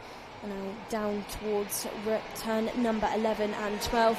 We continue to just try and, baby that kart around, make sure, there's no dust on those brakes, because it can happen around this circuit slightly. Make sure tyres are all primed and ready, and make sure his head is in this game. Indeed, right. Well, field heading down into the final couple of corners now, past the red line. So hopefully they'll get themselves all slowed down. It was a very interesting start earlier on, and once again it's a similar story here. The front of the field very fast, the back of the field not even round the final corner yet. Let's see if we're going to be going racing into the tram lines. We are indeed racing down towards turn number 1. And again, it's a consistent start for Marcus Schilkunis at the front, but where is Kasper Reipold? That is the question. From that outside position, he has slotted down in the field again. He's lost out in a couple of places here. It's allowed Qureshi, it's allowed Batig to push forward in this fight. There is Aran Moar just trying to get involved in the fighting. The 215 machine from Singapore trying to get his nose to the inside line of many places there as the fight is on at the front. Everyone pushing forward. But it is still Schilkunis from Qureshi. Chiara Batig, 1, 2, 3. Well, Batig then, I'm sure within this qualifying heat will be trying to get her elbows out. Ended up in P22. Oh, moment here. Oh, down the inside at turn number 2. We said it, elbows out, and she did just that, like she could hear us. Chiara then, the Red Bull driver, down at turn number 13, gets past Qureshi, who gets it completely wrong through the sequence of 13 and 14, out onto the dust. That's not good stuff then from Qureshi, who ends up in a P8 after starting and having done a good run on that first opening lap. Schilkunis then has been helped with a 6/10 lead then ahead of Batig. Islamov up there into P3 with Gallen up by 2 positions into P4, and Wojciech Voda there still inside the top 5, but being shuffled down the order ever so slightly. Now then, the task on Chiara's hand is not just to fend off Islamov, Gallen and Wojciech Voda, it's to try and catch up to championship rival and race leader of Schilkunis. Oh, that's a bit of a step out there for Gallen. He's going to be under pressure now from Voda, who will go down the inside there. That is what you would expect to see with the driver going so significantly wide. Chiara Batig's just done a very similar thing as well. The 228 going very wide out of that final corner is going to put the pressure on her from Dimina Islamov. There out of the race, unfortunately, is Sada Matsui, the Williams-backed driver from Japan, going no further in this race. She tumbles down to 33rd place and is the first retirement from this race. Wojciech Voda, fastest driver out there currently. P4 has just obviously made that move past Gallen.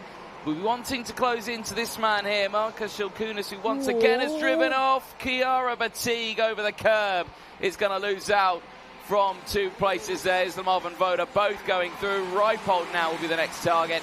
Lamont Qureshi all there. Gallen, Karthik all there as well. Fight certainly on for these drivers as they go wheel to wheel once more round the outside. Tries to go Wojciech Voda on Dimir Islamov. It's not happened, and he holds on to P2. Well, Batig there leaves the door wide open because Kasper Reipold has found his way past him. Now Qureshi is in there as well, so Batig being shuffled down the order now once more. Further behind her then in the field, we've got a big battle going on between Gallen, Alexieva, Karthik, Vishamiska and Vanessa Schilkinator. As Schilkinator is now put under a warning flag with a 5-second penalty. So currently P12, but that's going to drop her all the way down so far to around about 21st, 22nd, where Marlon Bayer and Guido Bedoli are currently sat. Now then, this battle is doing nothing other than releasing Marcus Schilkunis out in the front. Anthony, it's almost as if, the drivers in the field have almost kind of given up on trying to take down Schilkunis, just fighting amongst themselves for this P2. Nobody's, really attempted to chase down that man there. No, indeed. And, again, they're all fighting for their place where they want to start in that final, of course. And as they do this now, as Unfortunately, Anastasia Gerasis just picked up a warning flag, and I can see it down the start-finish straight. Unfortunately, one side of her rear bumper has detached, and that is dragging behind her. So that is a drama there for the young lady who didn't even set a time in time qualifying, which is a big shame. But yeah, no, you're right in saying that, Nicola. I would agree the same on this one. Shilkunis's advantage from the rest of the field is so advanced in terms of the points in the championship that they are just thinking again for themselves here. It's all thinking about, you know, where can I start for this final? At the moment, Ryan Qureshi would still be looking at a front row start here. Islamov would be looking at a third if he would hold it into this position. Reipold's looking at a P4, of course. Now, he started on the front row of the grid. He doesn't want to be going back a spot on this. He'd like to be going forward into third if he possibly could, because then he'll be on the inside line going into turn one, which is something he's not had over the course of the day. We'll keep an eye on this one. It's good moves as they push forward. But Ryan Qureshi still on the charge there, unfortunately out of the race. Devastating there for Anastasia Gerasis. She pulls into the pit lane. Now she's going to get out there.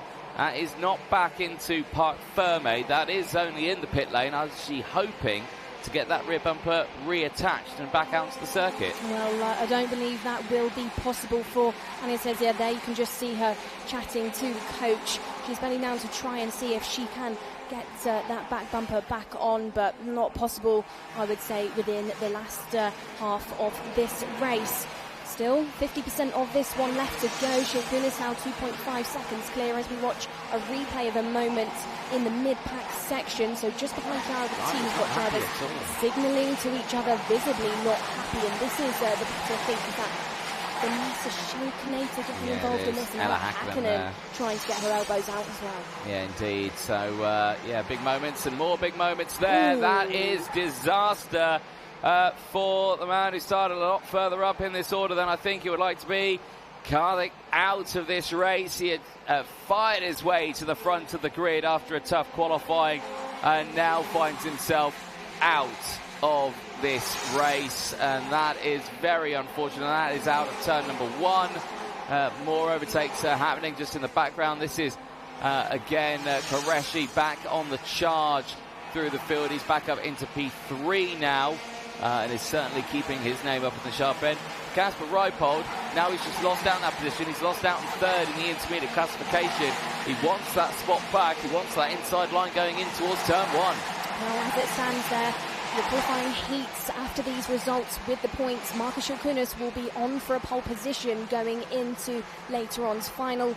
Ryan Qureshi will join him on that front row. Then it's Islamov P3 and Kasper Reipold P4 for now, as it stands with these results on the timing screen. But still laps left to go for these drivers. Still opportunities for Vacek Voda to be overtaken by Qureshi, by Reipold, by Islamov as well. Now we have the retirement of Shivan Mohan under the gantry there on the track. Will go no further. Shilkunis looking over his shoulder there. What is the gap? Well, Marcus is 2.1 seconds to yourself and Vacek Voda, so nothing too major to try and achieve within this one. Just no tripping over yourselves, being careful with that car. And I'm saying probably Marcus is thinking about that preservation with the tyres as he comes into this one. He really doesn't need to push that kart too hard. Now, he's got the opportunity with that gap to just preserve some of that rubber. Yeah, indeed. This is all still, though, the fight for their starting positions for this final. Every overtake means something here for these drivers. And Reipold, like we were saying, still needs a fight here to try and get through. If we can get ahead of Qureshi just ahead, that will be a good result. Of course, if Islamov went backwards a little bit, this would help out Reipold. Gallin there is closing in. All very tight in those points at the moment. Of course, clear at the front for Markus Shilkunis with his 100 points to his name. But for Qureshi, Islamov, Reipold, Vishamirska, there, Kowalczyk, they're all still fighting for those starting positions in that final. And all of these overtakes do mean something. Big movers throughout this race here as, I think Sablatanov there has had a bit of a moment. It's just tumbled down to 26th place, has lost out, I think, from fighting around the Ella Hakkinen and Guido Badoli battle on track. Time very quickly running out here for the field, Nicole. Like we're saying, those points very important in that top phase. And Reipold, who is, I think, the biggest story on this one, the driver who's been struggling from starting on the outside row, is just a couple of points away from being promoted to third and having that inside line into turn one. Yeah, I'm sure Reipold's probably missing the corner there behind Ella Hakkinen. Who was that on your screen that just got it wrong? Maybe Simon Hollander, just not quite meeting turn number 13 correctly. It just shows, you know, if you're off that racing line even a fraction, it really is slippy out there for these drivers. You know, it's not wet conditions at all, but it's going to feel greasy for them when they hit that dust. And, you know, you can see the several shades of grip that are out there on this track. You can see that much darker gripped in line, and then you can see, you know, the track's almost brown with how much dust is out there on this circuit. Slippy for all these drivers, and that's just what you saw in turn number 13. Going back to Reipold then, Anthony, as another retirement, this time not sure who that is just yet. Is that Neil Nickbush again? No, is that no? I don't think it is. That, I think, is Simon Hollander, who's gone out of the race. It is indeed. Yep, Simon Hollander there on your screen, walking away, very frustrated. And out of the race, he was fighting in and around 16th place out there. Now your final lap for these drivers, final moments for Reipold to try and give it a go on Qureshi. He's going to be sat there hoping that drivers ahead maybe have those bumper penalties. You saw so many of them in the previous heats. Reipold still trying to go for it out of sector number 2. He is right there. He is within that lunging distance. Has to have some bravery on 4 wheels now, but only one more sector left to go, and one more sector left to go for Markus Schilkunas heading into turn number 13. Indeed. Cool, calm and collected for the Lithuanian again. Is stacking up those championship points. That's another 25 to his name. Continues his dominant streak over the course of this season. No matter what circuit we seem to go to, the variety that we see, it is still Schilkunas at the front of it. The man who's dabbling his toes into the world of Formula 4 racing now is really starting to show some great talent here. And for him, that's a solid drive. The same for Gianna Pascal. That's a 9th place gain there to finish inside the top 10 after starting P19. Biggest mover out on circuit. There's your top 3. Schilkunas and Voda. Reipold takes third ahead of Ryan Qureshi. And with that result, Reipold does secure third place in the intermediate classification, and provisionally, of course, starts the inside of row number 2, right behind Markus Schilkunas. There's the full results on your screen. Ismail finishing in P6 ahead of Fatigue, Vishemieska from Le Mans, Pascal from Alexiva, Kowalczyk from Vavra, and it's Schilkunas from Hakkinen, Bidoli from Irmia, then it is Bayer from Lacroix, Santos Teixeira from Tikhonov, and then it is Omar Jorge rounding out the top 22. Dylan Patel from Sebastianov finishing in 24th, Lusa from Camerlengo, and Ayan Mawar rounding out the top 27. The retirements, Hollander, Shuran Mohan and Anastasia Gerasis. Sana Atsoy right at the start of the race, unfortunately not having the result. Markus Schilkunas there, absolutely fine and dry, and quite literally just adding to the tally. They could go to Alpha San with a relaxed attitude, but I can imagine it will still be a similar story. Will we see a dominant performance there as well? We'll have to wait and see. That will be in a week's time, of course. Here's the highlights from that race. And, well, for Schilkunas, no drama really at the start. Was able to hold on to that lead. Was able to break away despite the fact that Qureshi and Fatigue had got through there. You can see Reipold having those moments on that exit curb, just getting caught out there. Lost a lot of time there, which put him back into the field. He would fight back, though. He would drop back one spot from his original starting spot for the final. However, he now puts himself on the inside of row number 2, which means he'll have a much better starting spot for that final later on today. Other big movers happening through. There was the moment for Ryan Qureshi, just getting squeezed backwards in the pack. He was very lucky to actually fight his way back up the order.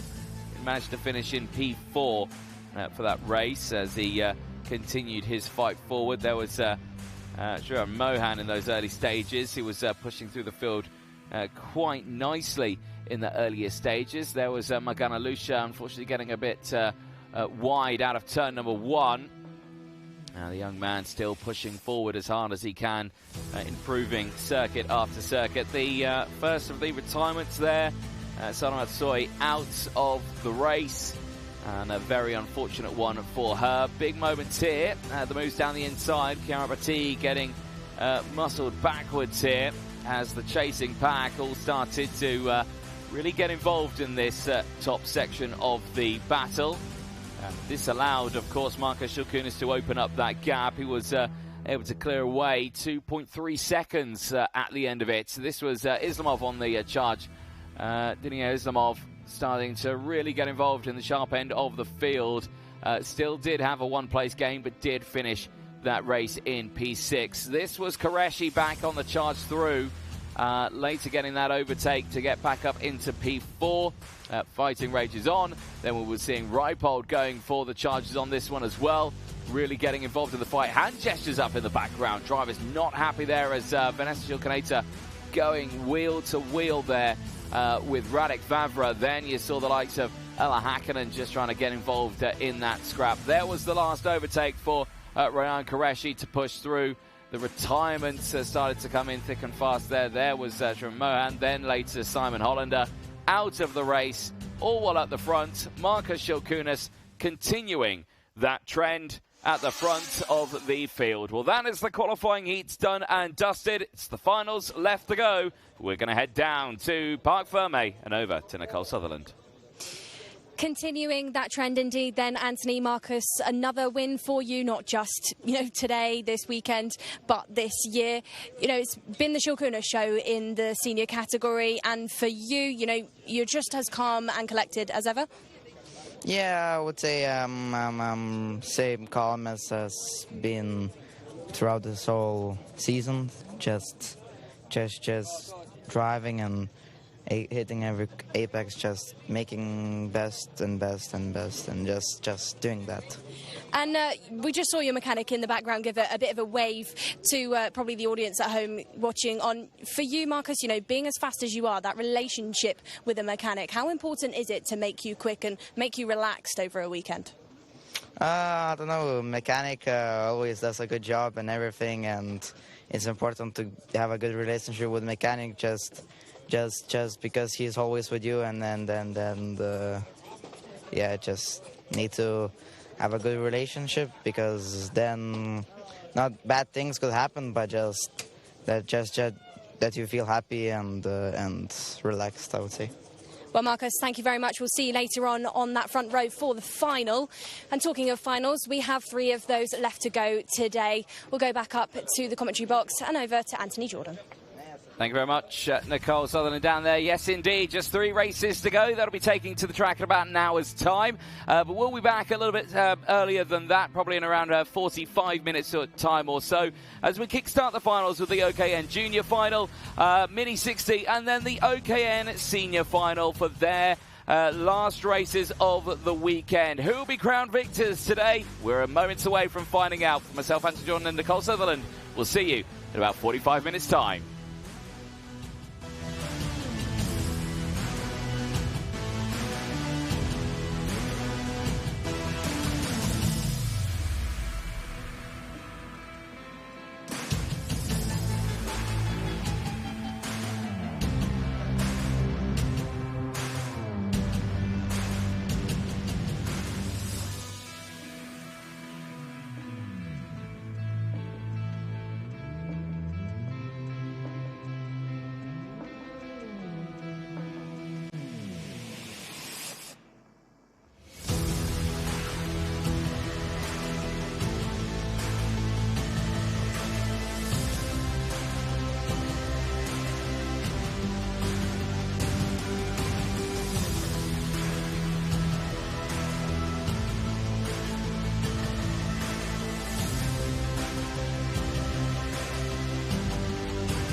everybody, to the heart of the Emirati Desert. It is day 2 for the Champions of the Future Academy program, and it is finals time. We are here just next to the Omani border, surrounded by the deserts and dunes of the amazing scenery of this fantastic country in the heart of the Middle East. We are primed and ready. The drivers are set, ready to go. And so is some of the local wildlife as we are about to go racing for the last 3 races here at the Al Ain Raceway International Kart Circuit. Myself, Anthony Jordan, joined by Nicole Sutherland. 3 finals to go, Nicole, and we're about to witness who could be coming away with those top spots in those races. But let's have a quick look at the circuit itself. Year of opening at the Al Ain Raceway back in 2007. Event record set in time qualifying earlier on today with a 53.736 set by Marcus Schilkunas, the fastest ever time we have seen here at the Al Ain circuit in the OKN karts. For the Champions of the Future Academy program. A closer look at the circuit, though, in total length 1,381. It's 275 down the start-finish straight. It's 187 down the back straight. It spans 7 to 10 meters wide. Around 0.5 meter elevation change, meaning it is a flat circuit to go racing on today. Turns in total, there are 14 of them.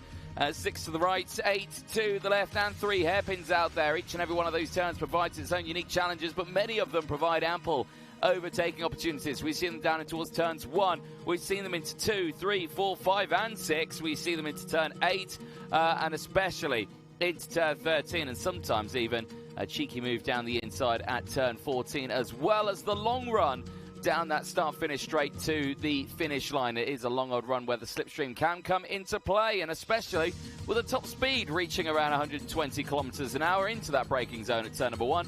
On average, around 90 in the senior category. It is a fast circuit. It is demanding, with the air temperature still holding at around 30 degrees.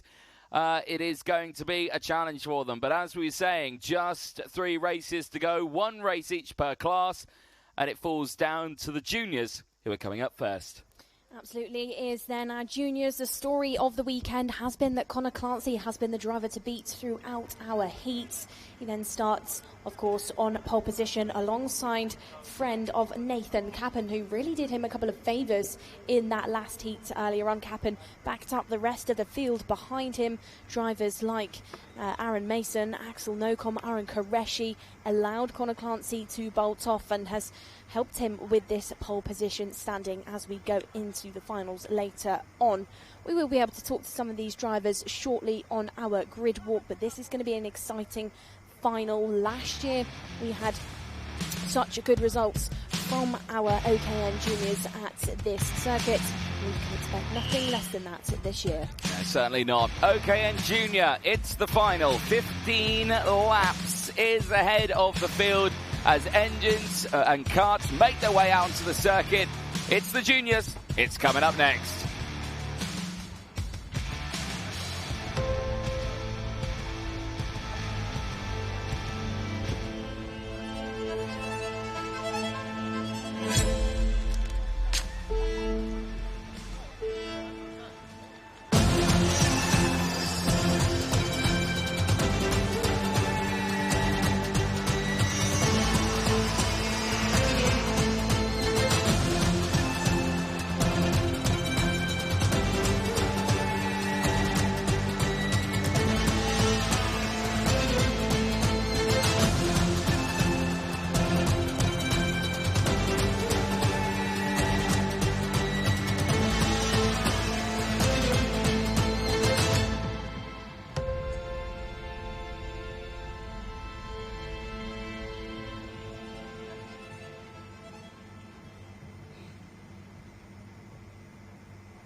The last time we see the juniors out on track this weekend here at the Al Ain Raceway. And it all starts with Connor Clancy and Nathan Capon on that front row. But let's have a closer look at the class itself. The OKN Junior class, this is for drivers aged 12 to 14 years of age. 22 drivers into this weekend from 13 different nationalities. You've got them here from Brazil, the UAE, Colombia, from Poland, Italy, Greece, France, the Philippines, Switzerland, India, as well, Spain, Mozambique, the Netherlands, Can't really name more nations than that if you tried. Well, I suppose you could try. But many of them from all over the world. The karts themselves, though, the Kart Republic KR2, it's exactly the same as what the seniors would use. Same as the engine as well. It's the Miami Reedster 125cc, but this one 27 brake horsepower. Slightly restricted, but you unrestrict it, and away you go. You've got an OKN senior kart. That's the cost-effective way of the OKN engine. Minimum weight 140 kg. That is kart and driver. Any gram underneath that, and you're in a spot of bother with the officials. So drivers and mechanics need to make sure these karts are above those weights. The tyres, the Vega XH4 is being used here for the junior category. It's the one dry set throughout it. Of course, these tyres will have done time qualifying this morning, the 2 qualifying heats, and then, of course, the final that is coming up in just a moment's time. So hopefully they have looked after them enough in these races to get themselves squared away for this. The grid is now set. They are primed and ready. And there on your screen is just some of the drivers. Manu Nuvolini, they're walking away. There you can see the likes of Leonidas Peruzzi in the number 16 machine, starting a little further back than what he did yesterday on this one. He's starting this one on P12, but still a driver to keep a close eye on. But like you say, the story has all been about Conor Clancy and Nathan Cappin fighting away at the front of the field. But again, it all falls down to this one. Nathan Cappin might have the chance to pull through on this one. Now, Cappin has been the man who's been starting on pole from qualifying, of course. He was able to put himself on the front row of the grid, and they had swap sides of the grid throughout those qualifying heats, and I can confirm that they have done the same once again. Conor Clancy and Nathan Cappin have switched sides. This will benefit now the likes of Albert Tam, who will be starting on that second row of the grid. Aran Qureshi will now have to deal with the likes of everyone else just behind. But it looks like we are ready down on the grid, so we'll pass over to Nicole Sutherland, who is ready with some of our drivers. We are ready indeed then, Anthony. So you just mentioned we've got a swap on the front of our grid. Conor Clancy, our pole sitter, has swapped positions then with Nathan Cappin. The second time we've seen that happen then this week, Chiara Batigue decided to have that changed in the senior. Yesterday didn't quite work out in the seniors. Maybe it's different in the junior, but we're going to find out with Conor, you know, why he has decided to make that decision again today. Did it in the heat earlier on, but final is different. Final is much longer. Conor, okay, you've swapped sides with Nathan. Why? Just thought give it a try. And, you know, the run down into turn number 1, you should have the advantage being the pole sitter, but with the dust on the outside line, you know, how do you manage that? I don't really think about it. I'm just going to go into turn 1, send it, yeah, and we'll see. We will see indeed. Conor, interested to see how this plays out then. Good luck for this one. Going from the second row of things then, directly behind Conor Clancy is Albert Tam. Albert, last year when we were at Alain, was a Mini. He was part of the Mini 60 grid and actually took a final win. This time, though, more power, bigger kart for Albert, and we'll see, you know, what he's feeling about that. Albert, you know, good result for you last time you were here at Alain, but in the Minis. For you, what's it like on the circuit being in the junior? Yeah, it's really nice. It's fast. And it's very enjoyable also. And, you know, it was on the second day that you took that win on the track. Going into this one, you reckon you could do the same again, but in the junior this time? I mean, yeah, I think we have the pace and we have to see what happens in the start. And then after that, just look, stay calm and go. And for you, Albert, you know, Conor this week has been really quick. He's led all of the qualifying heats. Now has actually switched sides with Nathan Cappin. Will be starting directly in front of you. For you, you know, are you looking at Conor at all? Have you got a plan maybe to stick behind what has been the fastest driver this week? Well, of course, I'll try to stick behind him in the start. And, yeah, try to get as much advantage as possible.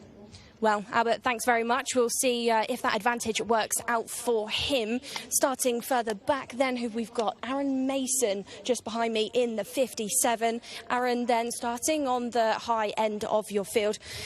Aaron, this track then, you know, how does it compare against some of the others that you've raced this year? What's it like out there and what's it like with the heat? Yeah, like the heat's quite a lot right now, but like for let's say tracks in Italy, if you go offline, there's still quite a lot of grip, but now there's like no grip if you go offline. And, you know, starting quite far at the front, you've got a job to do to try and catch up to drivers like Conor Clancy, who has been incredibly quick throughout the racing. For you, you know, have you got anything specifically you're going to try and do in the first, 2 or 3 laps of this race? I'm going to try get in front, and then if I get to first, try pull a gap and maintain it. Well, we'll see if you can do that one then, Aaron. Good luck going into this one. Who else have we got in our field? Axel Nocom starting alongside Aaron Mason. We'll catch up to Aaron. Axel. Axel just spoke to Aaron about the heat out there on the track. You know, it says it's difficult, and the grip is very different to some of the European tracks. For you, you've been really quick this week. What's helped you be as fast as you are? I think here in Alain, I'm quite a good driver since I raced here last year, and I have quite lots of experience in this track, so we'll see what happens in this final. We'll see indeed then, Axel. Good luck going into this one. We'll go back up then into our commentary box. Junior final is coming up.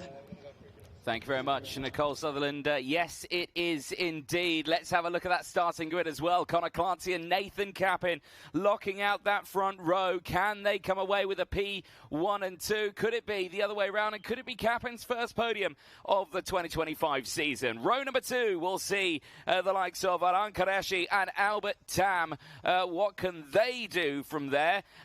We'll keep a close eye on their progression. Row 3 sees Aaron Mason and Axel Nocom. Again, another good run for Axel Nocom here after a bad qualifying. He's stepping his way forward, starts on the 3rd row of the grid. Mitans Shane and Manny Nuvolini go from row number 4. Nuvolini having a relatively decent start, despite the fact that he had that drama in that first qualifying heat. Row number 5 sees a very calm Angelina Simmons and Nicholas Karianis. A very controlled race for them over the course of this one so far today. That was a bit dramatic yesterday. Today, though, much calmer. They started from the 5th row of the grid. Jan Mikuleshko and Leonidas Peruzzi, they go from row number 6. Again, bit of work to do from here, but again, 2 very experienced drivers there who we expect to see just push themselves forward at the front of this field. Yesterday, one of the podium sitters sits on row number 7. It's not the form of Caracera, but starting a lot higher up this one today, but joined alongside Ji Fei, who did find himself on the podium in yesterday's final. Can do the same from the 7th row of the grid. Didier Krief missed out on that podium yesterday. Unfortunately, a post-race penalty in that final has kept him from the top spots, but he starts as one of the 8th row of the grid. We're joined alongside Xavier Dudkowski. Row number 9 sees Julia Anglard and Savale Kage. Both these drivers have had their troubles over the weekend, but again, they've kept their nose clean now, and they hopefully will push forward in this final. Row 10 sees Neil McManus and Solomon Parega. Hopefully they are both out on the track. And then row number 11 will see Veer Chopra and Victoria Farfus rounding out the 22 kart field. Tough day for many of the drivers here. But like we mentioned, it all falls down to this last race of the day. Conor Clancy primed and ready on the front row of the grid. He is your pole sitter. He has switched sides of the grid. He said he didn't know why he switched sides of the grid. I'm going to call Coswallop. I think I know exactly why he's done it, and that is because, well, Nathan Cappin did it all the way throughout it and gave him the inside line. Now they've switched sides. He's given him the benefit to go to that inside line. There is Nathan Cappin, 2nd place, but starting on that inside, going in towards turn number 1. And this will hopefully keep these two 1 and 2 as they go racing here in this final. And of course, these two have been the talk of the town over the course of this racing today, because they've always been fighting up at that sharp end. Can they keep the momentum in this final, or will Aran Qureshi, who was a winner of the final yesterday, can he take that one back in this one as he starts P3 right behind Nathan Cappin and with Albert Tam there as well? We just don't know what's going to happen. Green flag waves at the front. Engines fire up. Do they all fire into life? The question is, I think yes, which is good to see. Oh no, one's ground to a halt. Now that is the 22 of Nathan Cappin from the front row. Here comes the magic spray. Fire into life. and away it goes. And again, it's a mechanic's best friend, that can of spray. It always seems to work out, and hopefully Nathan Kappen can get back to that P front row of the grid. Nicole Sutherland back in the box. I'm looking forward to this one, and I'm sure the drivers are too. Yeah, I'm sure our race director of Martin Bean will be as well. There he was on your screen. He will be watching on at every single one of these 22 juniors out on the track. So far then, within our juniors, so many different drivers to take final wins. I think we're up to 7 different winners in total. Yesterday, new drivers in the mix. Are we going to have a repeat winner today? Will we have another name today? Yesterday, it was Arhan Qureshi. Can he get 2 for 2? Or are we going to have another name in there? Maybe Nathan Kappen, maybe Aaron Mason, Axel Mocom. We just don't know just yet. But let's not also count out other names in the field. Angelina Simmons being one of those. She is starting slightly further down on that 5th row, P9 for the driver from Spain. She took the on-track win yesterday. It was taken away from her after a post-race penalty, but good pace for Angelina, and I'm sure a fire in her belly as we go into this junior final, the last junior final here in Alain, to complete our penultimate event of the championship. Clancy then just bringing these drivers round turns 9 and 10, settling down the field, filing them into order and just bunching everybody up nice and slowly. I've been given a bet, Nicole. Go on. I've been given a bet. You'll know what it is when I say it. Anyway, here we go. Field heading into the final sector. They'll be pushing towards that red line. And from this point, no overtaking will be permitted. OKN Junior. It is the formation lap. It is the final. The last chance to score some points this weekend before the field heads to Al Fassan for the 6th and final round of the 2025 season. Through the final corner then, towards the tram lines. It is Connor Clancy and Nathan Kappen. Are we ready to go racing? Boogity boogity boo, let's go racing. Here we go towards turn number 1. It's a good start for Kappen on that inside line. It is all good indeed, but can Connor Clancy hold on to it? The answer is yes, and he squeezes his way through. The rest of the field here looking absolutely fine as they sweep their way through, and apparently I've broken Nicole Sutherland in the commentary box, but it's all good because the field is calmly through the first couple of sectors unscathed. But it's a nice breakaway, fighting already for second place. Down the inside is Arhan Qureshi, but he has to concede the spot and he stays there in 3rd place. The rest of the field go through. It's a good start from Aaron Mason as well. He's got himself into P4. Nicole Sutherland, how are you feeling? Oh, I'm trying not to laugh at your race start, so thanks very much for that one then, Anthony. Arhan Qureshi then a bit of a half attempt on Nathan Kappen just a moment ago. Down in towards turn number 13 and 14, these drivers will go to complete their first lap of racing. Once more, deja vu on the back bumper of the 35 kart. Connor Clancy still being followed by the rest of the field. And now it looks like a switch around for P2. Nathan Kappen has lost out that one to Arhan Qureshi. Qureshi with that win yesterday. Question marks over whether he can tick off another goal here this week if he can grab another trophy. Out in the front then, can't see from Qureshi from Kappen. There's a spin! In the mid-pack section, completely off into the dust. That's the number 16 going round. That is Leonidas Peruzzi, one of the drivers who was a favourite going into this week.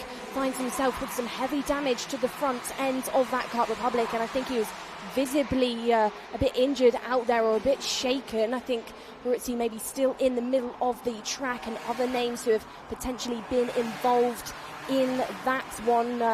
We've got Vid Chopra slightly further down the order, but we will have to update you shortly. There is Peruzzi just being assisted by the marshalling team. Do hope that Leonidas is okay out there. But out in the front, whilst that drama has been unfolding, drama for P1 because Qureshi has got it. He has got past Connor Clancy. Indeed, yellow flags now in this sector as they'll have to wait for the green flag before they can go for another overtake. They see that green flag coming into then the next turns of turn 7 and 8. But still, it's a nice breakaway for the top three. But as you were saying there, Aran Qureshi, the winner of the final yesterday, back in the lead of this one. They've got a significant lead from the rest of the field here. And you're seeing those packs bunching up quite nicely just behind. You've got kind of two groups of three here. You've got the lead three that are heading around in 13. Now the second group of three heading into 13. Now the big group from P7 backwards that is currently being led by the number 14 of Albert Tam. So Tam is leading that massive group behind, but it's the trios at the front that we'll keep an eye on. Qureshi, Clance and Captain, that's the first one. Simmons, Nocom and Jane are the second group of three, looking for an action at the front of the field here. And it looked to me like Conor Clancy was going to go for the move there, but has thought against it and has stayed there in second place for the time being. Replay here on your screen. This is that moment for Leonidas Peruzzi. So there's one just spinning in the background. Now, was that an Aaron Mason? I think it was. Aaron Mason spinning and unfortunately collected there the rest of the field. And unfortunately, Leonidas Peruzzi taking the biggest hit there. Thankfully, that's a good sight to see. Up on his feet, out of the cart, and walking away. Eyes back on the fighting. Big send for P4 out there on the circuit. That's a big lunge for Mitans Jain, who's now got back into fourth place. That is the fight that's happening behind this one that you can see on your screen. But all the action still raging here as the fight still go on for the next few laps. We're only lap 5 of 15 here. Well, Qureshi carrying around some good pace out there in the front, being really patient with the speed through this tight and tricky part of the circuit where the drivers really have to focus on maintaining that minimum round the corner. This part of the track then just dancing around on that brake, being really gentle with the kart and with the front end, not trying to slide around to kill the exits of the corner. Drivers have said this weekend, you know, they're really focusing on the exits of these corners. It really is a fast and flowing circuit. Qureshi there, out in the front, head just ducking under that steering wheel, trying to allow some of that wind to go over him. He doesn't want to lose out in that toe, which, you know, gives drivers behind quite a big advantage. You can see him doing it then again because he knows that Clancy has got that advantage in the slipstream. Out of turn number one, just kissing that exit curb ever so slightly. These drivers then know, you know, if they're out there at that part of the circuit, they've carried enough speed on the exits of the corner. Here's a replay for a retirement then. That's the number 46 of Soleil Kagay going no further. And Kate just jumping over the fence there to try and assist potentially. Well, that's one of the Kart Republic team who are here to support the categories as well, so not a dedicated mechanic for a specific driver. Eyes on the fights then, so the top three have broken away. The battle for fourth place is on now. It's a big old train of karts that have formed behind Mitans Jain. Axel Nocom is part of that fight. He is right there just behind. Angelina Simmons just behind. Albert Tam there as well, all pushing through. Manny Nuvolini is in that fight. Jan Mikuleshko is there. Gilles Halfay, Didier Krief, they're all in that fight for fourth place downwards. Couple of changes in and around that middle of that pack. I think that's Manny Nuvolini starting to go for the moves. All the meanwhile, they're not closing in on the trio that breaks away, but something tells me if the big group behind all kind of stays in formation just that little bit and we start to see the scrapping at the front, let's see what happens for this fight, because again they could close in here pretty nicely. Absolutely. Can almost 50% of this race completed then for our drivers in the junior field. Virtual Championship will be on the minds of some of the drivers inside this top five. Most specifically, Conor Clancy there in P2 hasn't gone for the move on Qureshi yet, who is not a championship contender. He's not in his mind in the long story of things. Clancy is currently the leader of that with 458 points. He has overtaken Manny Nuvolini now throughout this week, so maybe that's the case of why he's being a bit more patient trying to go for this race lead. No, he doesn't need a high risk, high reward overtake, because he doesn't want to risk having a spill like some of the drivers at the back of the field are having again. Neil McMoosh finds himself parked on the exit of the corner. That's with the 23 as well, who does manage to get going, but will tumble right to the back of the field. And McMoosh, just a weekend goes pretty much bad to worse. Yeah, indeed. That is not the result he would have wanted, and that kart very unceremoniously dragged off the circuit. This is it again, just out of the final corner. Oh, it's just a local spin just on the inside. I think maybe sandwiched there in the between the two. There you can see how Solomon Paragua there was just able to keep going. Brings a lot of dirt and debris onto the circuit, which the race leaders are about to find for the first time as they go through it. But no drama there for them. Well, almost a bit of drama then. I think that was Mataj Jane just getting a bit unsettled on the exit. He'd clipped the curb slightly with the rear of the kart, but stays settled back in and actually goes purple on that previous lap. Victoria Farfus now, 5-second penalty for the driver of Brazil, trying to fight her way through the field. P14 currently, 8 places gained, but with that 5 seconds will drop all the way back to the back of your field. Will be behind Paragua there in around about P20. Still though, no change between Qureshi Clancy and Nathan Kappen. Kappen not trying to go in on countryman and friend of Clancy. Clancy still hasn't tried anything at Aaron Qureshi. Is this pace or is this tactics? And that is a warning flag, unfortunately, going out to Victoria Farfus, and that is another tough race for her. Pushes her backwards in that order just that little bit more. Fighting though still at the front. I can expect we're going to be waiting for the very last couple of laps on this one. Clancy is stayed on that rear bumper of Aaron Qureshi for the majority of it. Now, yesterday, Aaron Qureshi won the final.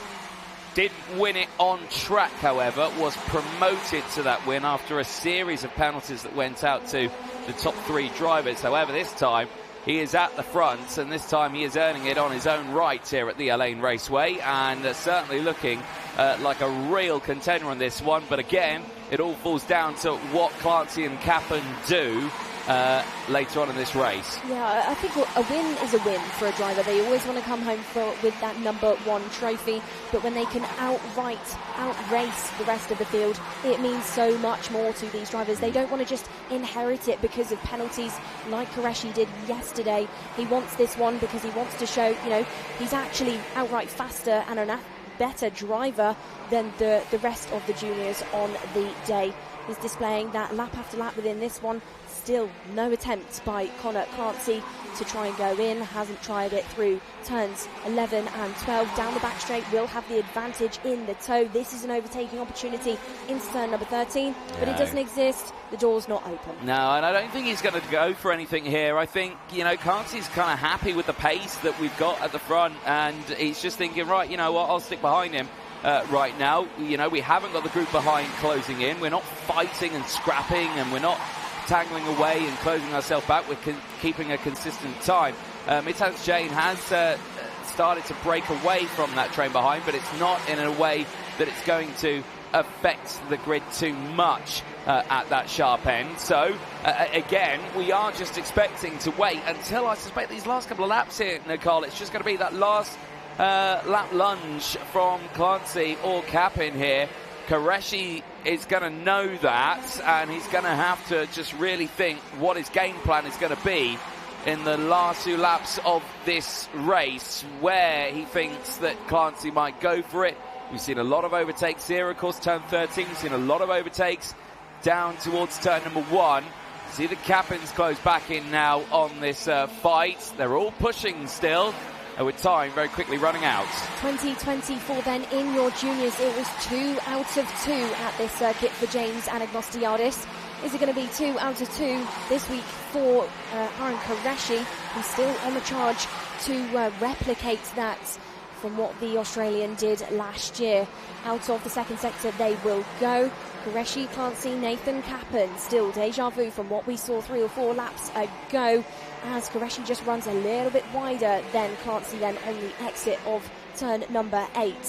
Further back in the field, still battles going on and still drivers being aggressive with each other, because this time the newest driver to be given 5 seconds during the race is Nicholas Karayanis. That's another 5-second penalty that driver has received throughout this week's racing.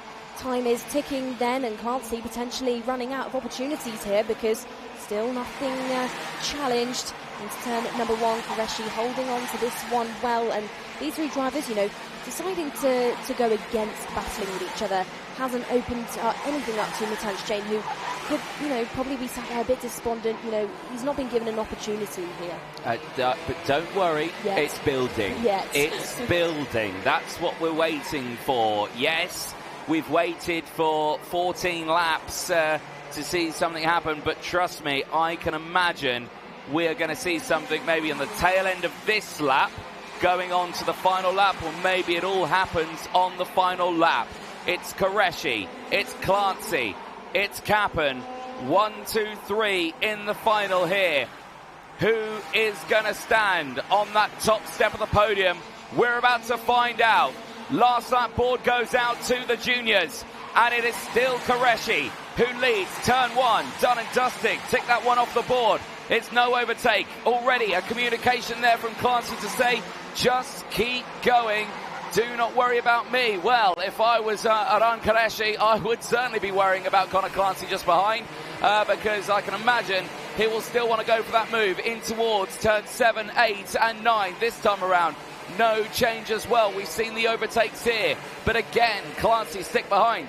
I don't think he's going to, he's got to go for a lunge here. He's only got 1, 2 more attempts to do it, and this is a big one now. Are we going to see defensive posture? No, but we are going to see the look down the inside. Aran Qureshi squeezes Clancy to the inside. Clancy goes through. Here comes Kappen. They waited to the last lap. It's Clancy who wins the final. Nathan Kappen second. Mittanj Jain goes third. Aran Qureshi lost a lot of pace there out of the final corner. And Mittanj Jain runs the line and comes away with a podium here. But crucially for Nathan Kappen, this is a first podium finish of 2025. It's a second place, but it's a first podium of the season for the driver for the United Arab Emirates, and that is what he cares about. Nathan Kappen's first podium. Clancy takes another final win. He adds that to his tally, and Mittanj Jain comes away with a superb drive there to just squeeze into third place, and I think as well for the likes of Mittanj Jain into the junior class, that is a first podium as well for this season. We saw him out in the likes of Jeslo. We saw Mittanj Jain didn't score a point there. We saw him out, of course, so we missed him in Slovakia. We saw him, of course, earlier on this week, scored 6 championship points, but now comes away with a podium finish in the junior class. Mittanj Jain takes it in P3. The rest of the results there on your screen. Aran Qureshi just finishing off the podium there in P4. Angelina Simmons in P5 from Albert Tam. Axon Ocon from Didier Krejci. Halfway from Manu Nuvolini. Jan Mikuleshko from Victoria Farfus. Veer Chopra from Julia Angelard. Xavier Dukoski. Aaron Mason. Nicholas Karayanis.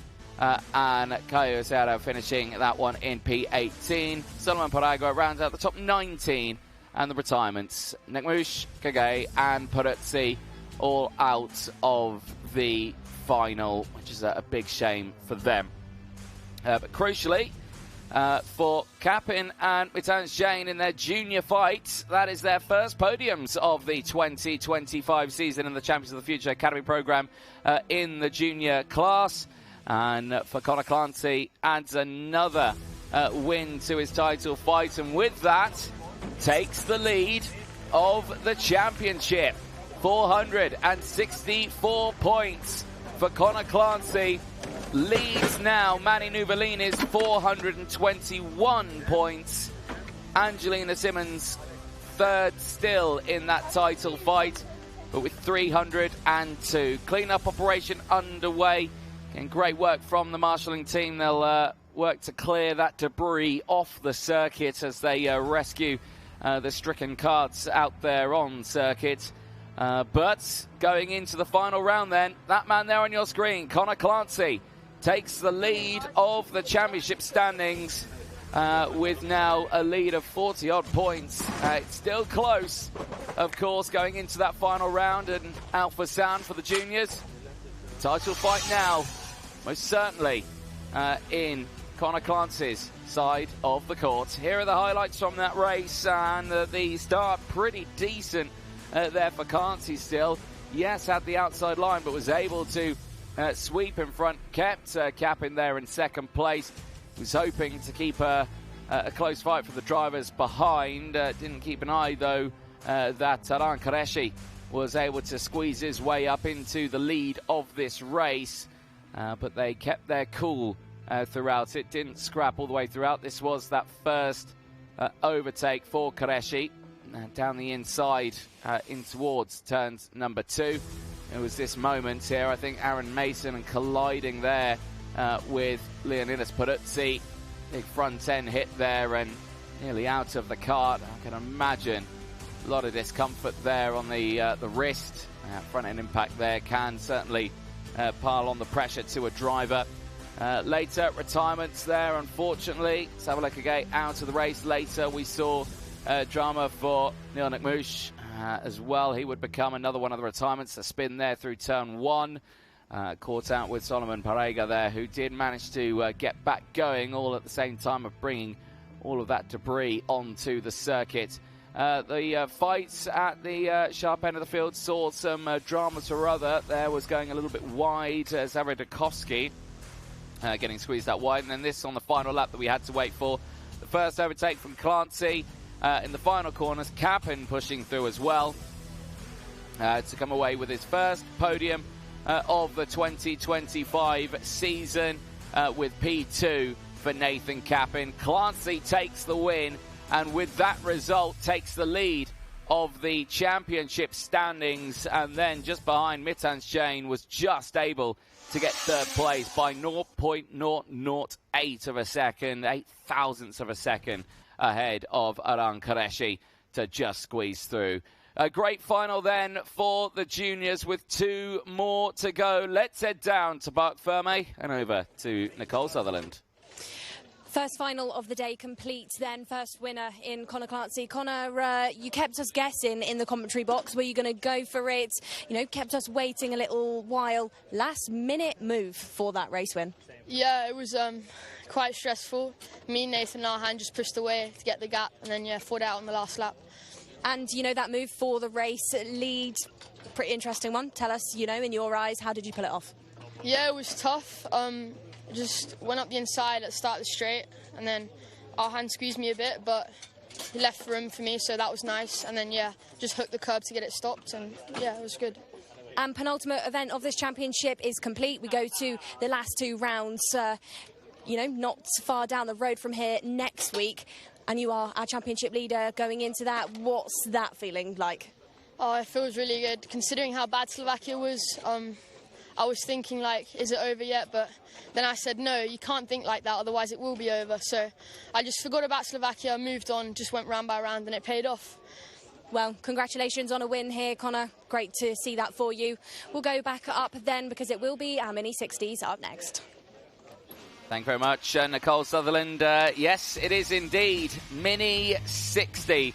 It is finals time, and it is all about this front row. Francesco Lisgnoli and Josh Bergman, who will be starting this one on that front row of the grid. They have pushed hard throughout the qualifying heats, and so is the entirety of the Mini 60 grid, as the 28 kart field makes their way out onto the circuit. It is Mini 60. It's the final. It's coming up next.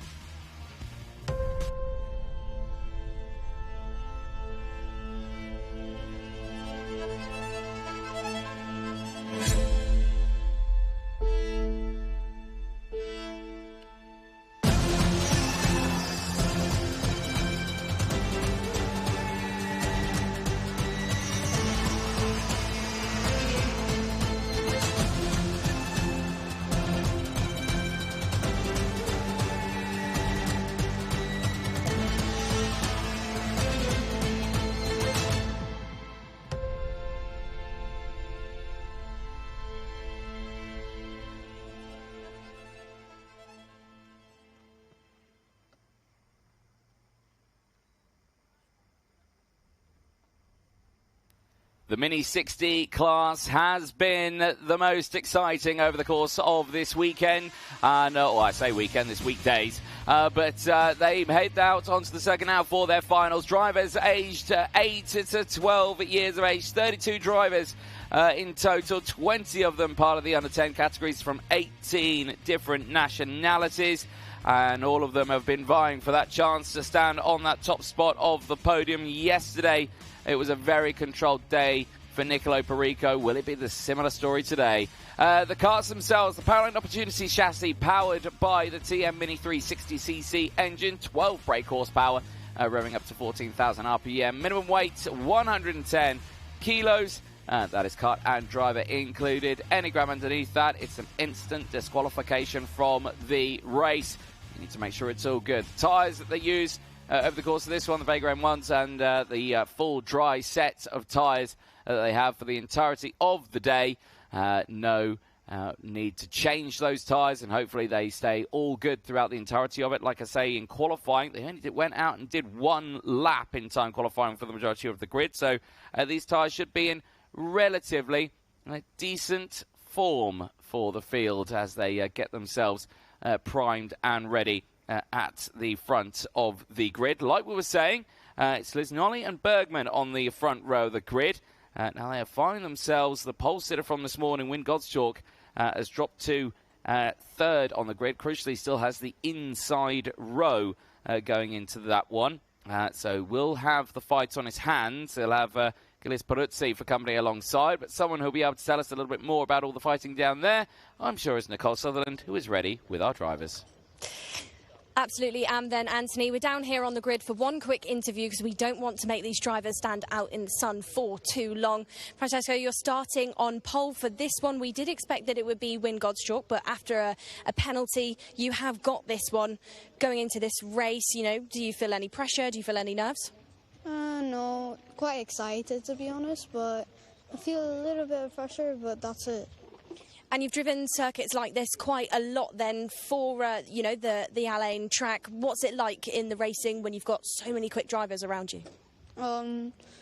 Really a competition, but if you just use your head and you'll be at the front. Well, Francesco, thank you very much. We'll see how this one plays up.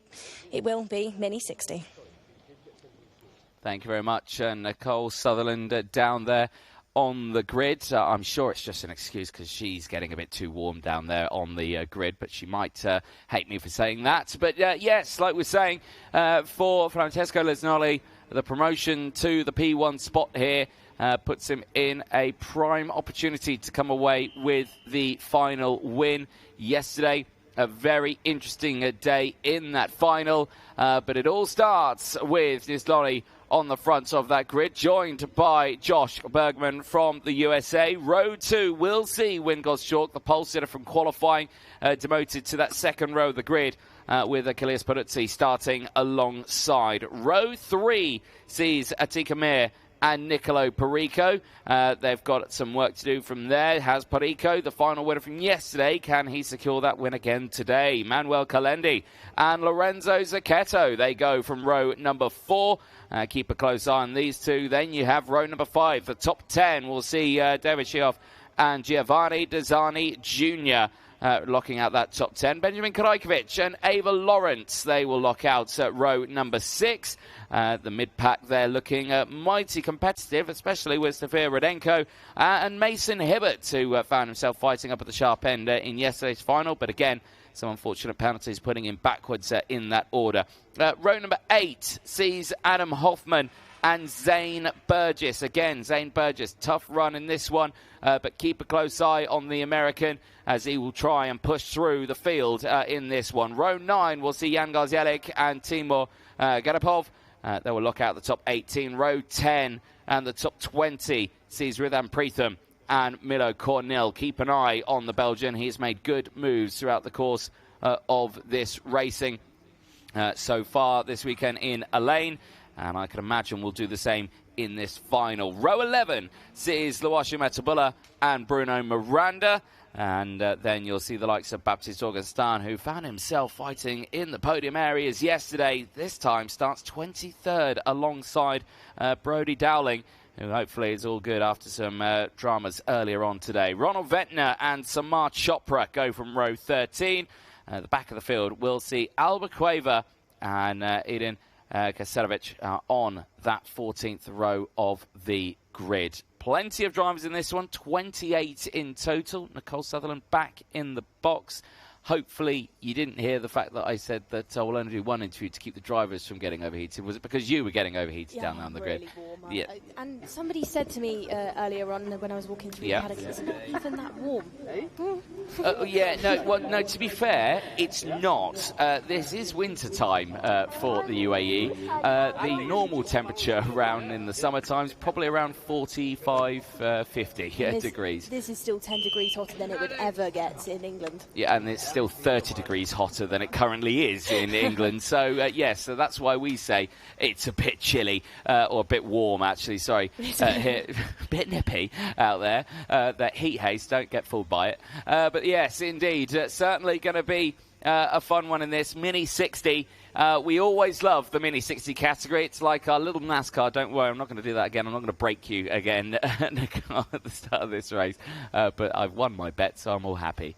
Who asked you to do that? Non-disclosed information. There you go. But there we go. Right, moments away from starting this one for Lisnoli. This could be a big race for him. Can he come away with a P1 at the end of the race on this one? Will it be Josh Bergman who might sneak his way through for the USA? Can Win Gottschalk fight back to the front, or will it be Achilles Peruzzi, or could we see Atika Mir come away with her first win of the season in the International Series, or could Nicolo Perico just squeeze his way through as well? Because there are your previous winners. Portimao dominated by Perico. Valencia was Capella and Win Gottschalk. Then we had to Jesolo. It was Zane Burgess and then Perico as well, back on that top spot. Then we headed to Slovakia. That was dominated by the drivers from the USA. Win Gottschalk, another win. Zane Burgess with another. And then Elaine earlier on yesterday. Nicolo Perico back at that sharp end. Can he come away with another one? Or will we see a new one in terms of Lisnoli, Bergman, Peruzzi, or Atika Mir in this sharp section of the field? Or could it be any one of the 28 drivers out there? Well, just as I was thinking it as well, the camera did flash to two drivers just then in the form of Ava Lawrence and Benjamin Korajkovic, two drivers that know this circuit well. They have that sort of home ground, home soil confidence about them. Both drivers starting from the 6th row of your field, and maybe names to not count out, as Mason Hibbert, another big hitter within this field, is there just struggling to get that TM Mini 60 engine sprung into life. The whole Paralin team just jumping onto that kart as quick as you like to get it sorted. Will Hibbert be able to join the other 27 drivers in the field? Well, they pull it off the circuit and into just the entrance of the pit lane there. Still, the Paralin team trying to get that kart sprung into life. That's question a spark marks plug and change. Panic there, I would say, for Mason, wanting to get that going because he's had some good results. He's got some good pace and he's a good overtaker as well. Starting on that 7th row, could have some good potential in this one if they can get it going. Yeah, indeed. They're going to change over that spark plug there to see if it will fire into life. Now, they can't send him straight away. If it does start up, they can't send him. It has started up, which is good to see. They've got to wait until the field goes past, and then they can release him into the back of the pack, where he will have one lap to get into place, but he's got to do that before the red line. If he can do that, then it's all good. But for Mason Hibbert, if he can get back to the 7th row of the grid, absolutely fine. If he can't, he has to start from the back of the grid. And as they go past now, they will hopefully release him. And away he goes. A little bit of a squeal there as it goes back down on those wheels. But the only thing he'll have is colder tyres than the rest. Well, Mason now has 12 corners to try and get into some kind of position now. Has to get those tyres up to temperature, try and salvage some sort of overtakes in this last formation lap to get up to that 7th row alongside Sofia Rudenko there, the 8.55. These drivers, though, the rest of the field will not be thinking about that at all. They will be thinking about the task at hand, which is going to battle in this mini final here in Alain. Last year, then, good results for our minis. We did have Perico on the podium. We had him on the podium again yesterday. We've actually had him on the podium for almost every single round that he has completed out throughout this championship this year. I think it's all but Yeselo on day one that he didn't grab a trophy in there. Can we get another one? It's looking likely, but some big names are going to stand in the way. Into formation now. Are we going to go racing for our mini 60s? Are we green into the tram lines? And yes, we are. Out the front then, as quick as you like. Godstraw gets himself farther up into the order. Is only holding on to this one through turn number 1.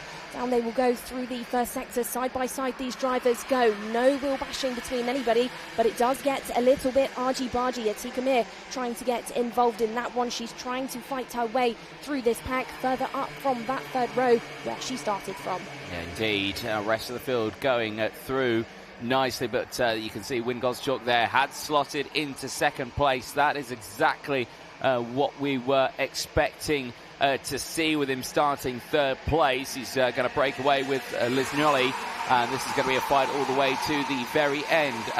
Disappointed there was no boogie there, Nicole. How come? Nobody asked me to. There we go. You're just more professional. Right, here we go. Down through turn 13 and 14. The train pushing through. Atika Mir holding on to third place here as they head down the start finish straight for the first time. Let's call them through. It is this Nolly who leads from Godschalk. Mir from Bergman. Kalendi from Giov, who's holding on to P6. Perico's gone down to 7th. Paluzzi's gone down to 8th. Zaketo's gone down to 9th with Rudenko rounding out the top 10 on a 3-place gain.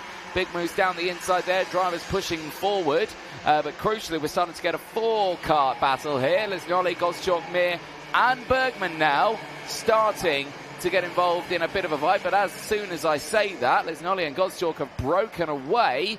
The drivers behind now are starting to get a little bit feisty. Bergman then, big name in Mini 60 racing, but hasn't competed in the Champions of the Future Academy programme this year. He's come to Alain then and is currently P3 fighting for a podium. Could this be a good result for him in today's final, where he's got some work to put in to try and catch up to countrymen of Wyn Godschalk for that P2, and then Lisgnoli out there still in the front. Further down the field, we've got big changes going on, and we've got drivers trying to fight their way through. Zane Burgess, currently in P14, has just got past Giovanni Desani there.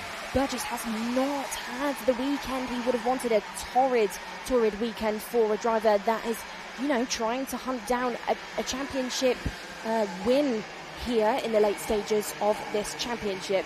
Lisgnoli, their fastest driver on the circuit, despite being, in that clean air that drivers have been saying they've been struggling with because of the dust out there.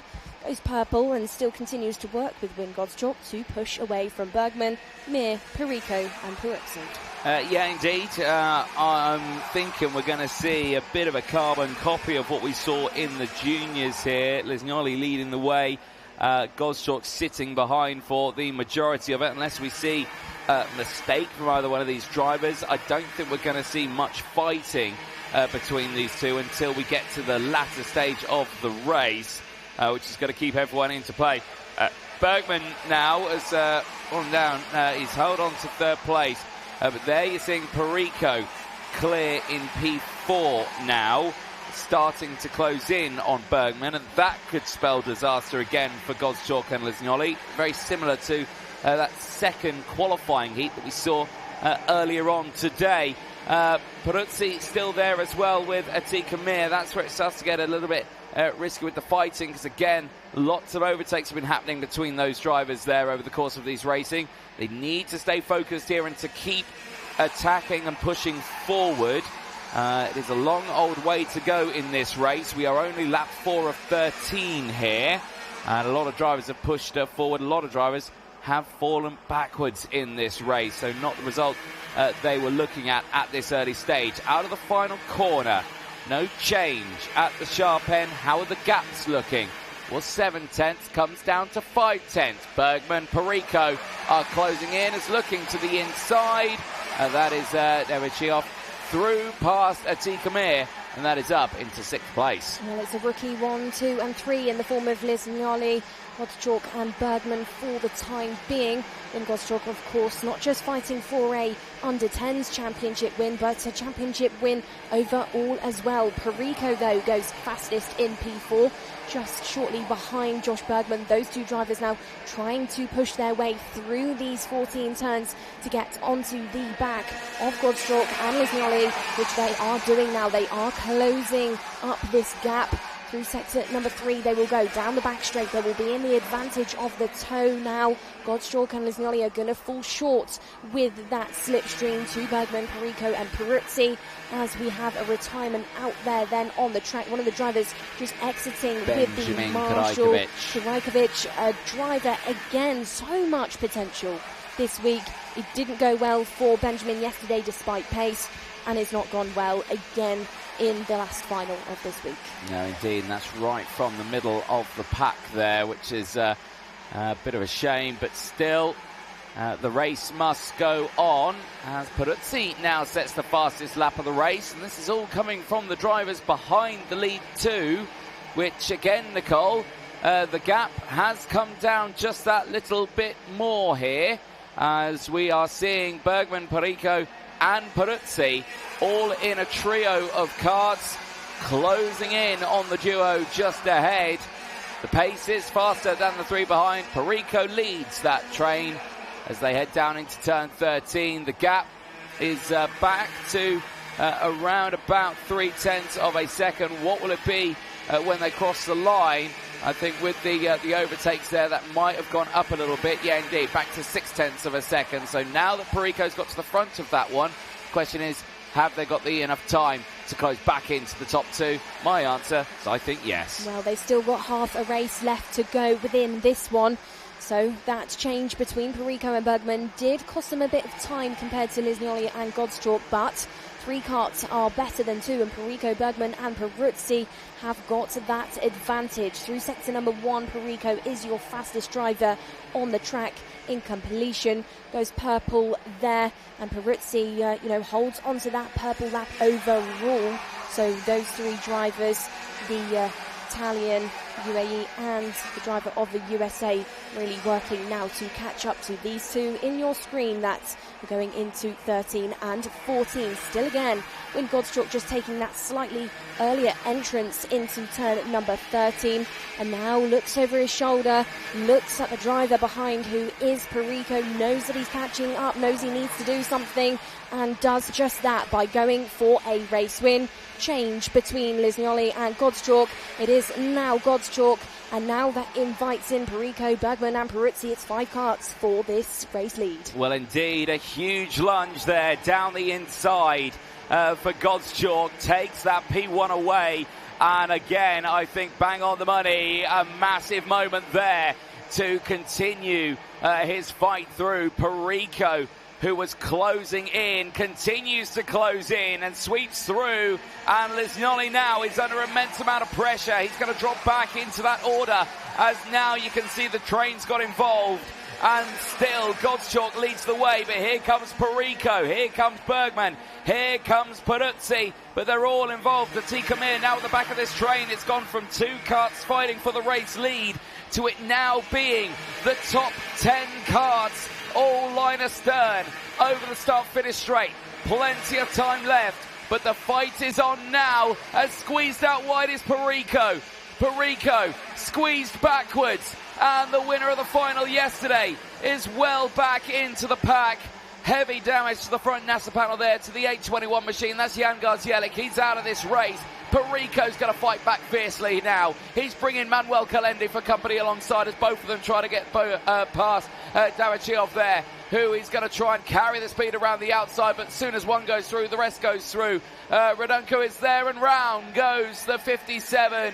Oh, Shioff was fighting firm in this race, and it's now out of contention. We'll get an attempt to get it restarted. If he can fire it up, away he goes, but if he can't, he's out of this race. Lisnioli to the inside, as quickly as it was calm and as quickly as it fired up again. It's all simmered down once more, but Wyn Gottschalk still holds on to the lead by now 2/10, I say 2/10 of a second. Bergman's closed in to near nothing. Well, it's settled down for Godschalk and Bergman at the front, but maybe not for too long. The two drivers of the USA, I would say, are going to go at it very shortly. We are completing these laps now. It has settled for the time being, but don't count on it. Lisnoli then trying to defend from Peruzzi. Peruzzi had some strong results at Slovakia. He was really quick but fell short yesterday as well, but now he's got the chance to try and get on a podium. Shortly behind, Mir, Perico, Rudenko, Zucchetto and Ava Lawrence in there as well. These are the two on the screen though who are leading and commanding this one. Godschalk and Bergman. Bergman hasn't gone for a look just yet. Through turn 13 and 14 they will stay as they are. No attempt.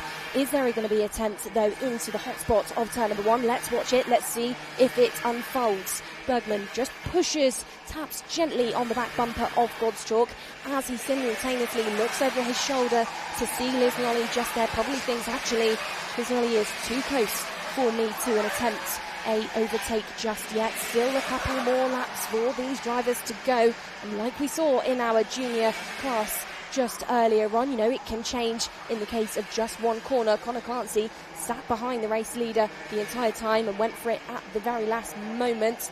So Bergman's gonna probably know, you know, he doesn't want to do this too early on. He doesn't want to invite the rest of the field into this fight, which is now happening. Lisnoli has arrived once more. Peruzzi is still there. Mir and Perico have fallen off slightly. They're not in this one just yet. Here we go then, Anthony. Godschalk now decides that this is the opportunity to defend. Goes slightly tighter into turn number 13 and 14. Gives himself a bit of a gap. Bergman then was looking at Lisnoli to try and defend this P2. Godschalk has some room, has some breathing room. It gets side by side. Peruzzi having to defend now from Atika. Mir, who is knocking on the door for a P4. Down the inside, are we going to have change for P2? Yes, we are. Lisnoli back into P2. Shuffles down Bergman, allows Peruzzi to get through as well. They've got to be careful here. They don't want to allow Godschalk to open up too much of a lead. Yes, okay, can't break away down those start-finish straight. The slipstream is too powerful here. They'll have to think of another excuse to try and break away. But this fight now still rages on.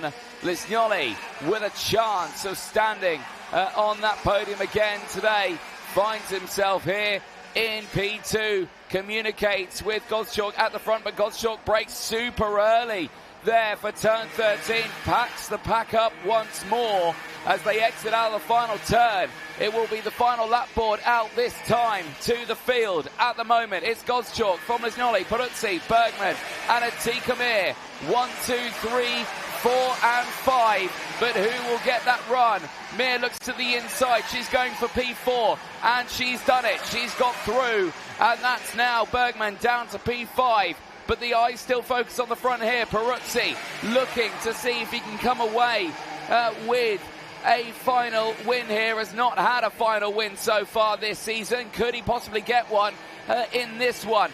But we'll have to wait and see as Atika Mir continues to fight away with Bergman. Bergman's back down the inside and he's through back into P4. Now the rest of the field's come into play. The two at the front have broken away. Godschalk will have a last few corners to defend here. Lisnoli will look to the inside. Will he sweep to the outside? The answer's no. The fight's on for third place. Peruzzi defending from Bergman. It's line astern. It's a run to the line. Will it be Godschalk? I think he's going to do it to the finish line. Win Godschalk will take it here in Elaine. He wins the second final of the weekend. And that now puts Lisnoli P2. Peruzzi comes away with a third place. And for Achilles Peruzzi, for him, that is a solid result. And that, I believe, is a first podium of the season for Achilles Peruzzi in third place. What a drive that is to him. Samar Chopra, the biggest mover out there. 11 places gained from the back of the grid to finish in P15. But for this race here, Win Godschalk adds a third win to his tally. And for him, he closes the championship gap up even more to Nicolo Perico, who at this moment, after his four final wins so far this season, continues to hold on to that lead by only 49 points going into the final round. Gottschalk wins from Lesnioli, Peruzzi from Bergman, then it's Perico from Rudenko. A brilliant drive there. 7 places gained for Sofia to put it up into P6. Atika Mir 7th from Lorenzo Zacchetto. Zane Burgess 9th from Manuel Kalendi, who locks out the top 10. Ava Lawrence, good run in that one. P11 ahead of Mason Hibbert, who was able to get that kart back going again and to finish in P12. Baptiste Augustin finishing in P13 on a 10-place gain. Rian Preetham finishing in P14 from Samar Chopra in P15. Let's have a look at the highlights from that one. Bit of a shaky start there for the mid-pack. You can see that bump on the start-finish straight, just playing a little bit of havoc with the drivers in towards turn 1. But all the field getting through quite nicely. For Wyn Gottschalk, he may have lost out in that pole position, but he certainly had the fight in him to take it back. And he has done just that. The rest of the replays there happening on the left-hand side of your screen. The live feed on the right-hand side. And for these drivers here, just what a drive it was. It was a calm moment in the mid-stage of that race. We saw the breakaway, of course, at the front of it with Lesnioli and Gottschalk. Gottschalk was then later going for that move to the inside as soon as he saw that Perico had finally closed in. Perico then went for that move down the inside. He got himself into second place. Bergman was able to follow through as well. Peruzzi wheel to wheel there with Lesnioli down the start-finish, down the back straight, and was able to just squeeze his way through. Later, Bergman getting through as well.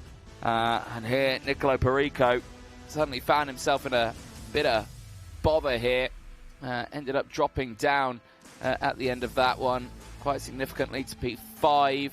Still a one-place game for him as originally starting, but when he was fighting at the front of the field, did not expect to drop down there. There was the unfortunate moment there for David Chiov out of the race, and a big shame there. Was really fighting strong in that early stages. Lesnioli back fighting through, end up back in second place. That was a tasty little overtake there for him. Well, the rest of the field there just seemingly closing in once more. Gottschalk had broken away at that point, but then was later caught up on that final lap. But we're going to see more of an attack here as Bergman continued that fight through the field. Out of the final corner, you could see how long the train was, how close it was, but it would be Wyn Gottschalk across the line. And that is a third final win of the season. Puts Wyn firmly in second in the standings. 49 points behind Nicolo Perico's 501. The title couldn't be any closer going into the final round, but let's head down to Parc Ferme and over to Nicole Sutherland. Well then, Wyn Gottschalk, a final win here then today to round out your week. Great results, and you're closing in on the championship now. Yeah, I'm very happy for today. We're pushing after defending, and it's good for my championships. Well, Wyn, congratulations on today's results. That concludes Mini 60. Next up will be seniors. Thank you very much, Nicole Sutherland, down there indeed. Seniors will be next, and quite the fight we are expecting from the OKN senior category. All these drivers have delivered some good results over the course of this one, but it will be, once again, a familiar name on the front of that grid. Marcus Schilkunas, pole position for him. Kasper Ruipol joining alongside as the OKN senior final.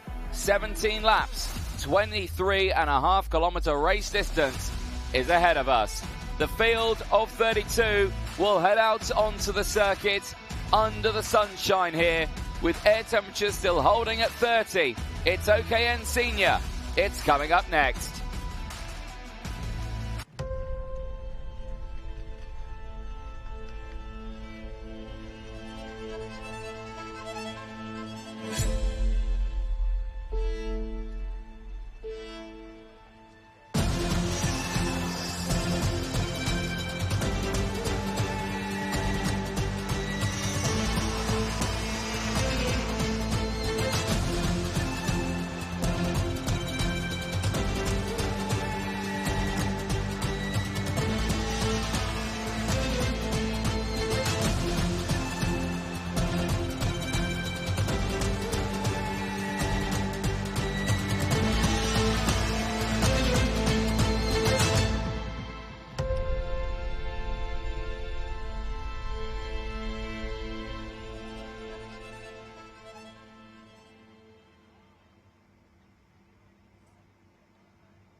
The sun begins to set here at the Elaine Raceway International Kart Circuit.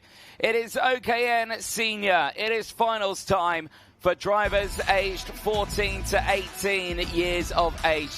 32 entries into the weekend. 16 different nationalities, though, from all over the world. Many nations involved here in the racing, but the karts themselves very similar to the juniors, the Kart Republic KR2 chassis, but it is still the Army Reedster 125cc, but it outputs 35 brake horsepower, 15,000 RPM, basically same engine bolted on these karts, just a few tweaks, you've got yourself a senior kart. The minimum weight, though, bit more for these ones, 150 kg, kart and driver included, any gram underneath that one, and again it is race over and weekend over if you come in underweight, so they have to be very, very careful. The tyres that they use, though, the Vega XM4s with the one dry set throughout, of course, the entire day. It's the same for each and every category. They see them in qualifying, the qualifying heats, and then, of course, this final. They have to look after these tyres throughout it, and they do not want any dramas with it. For any drivers who may have had retirements earlier on in those qualifying heats, yes, we'll be starting further back, but crucially, we'll have slightly fresher tyres. Yesterday it was RC Plains. Can confirm that is not an RC plane. That one's a bit bigger. I saw that one flying over a few moments ago, and it's back again. But for the field here, they do not care about wings, they care about wheels, and they've got 4 of them bolted onto those karts and ready to go racing here. And as we were mentioning, that front row of the grid primed and ready. Marcus Schilkunis and Kasper Reipold got a lot of work to do from that part of the grid, but again, the fight will be on as Nicole Sutherland is down there on the grid. She can maybe tell us a little bit more.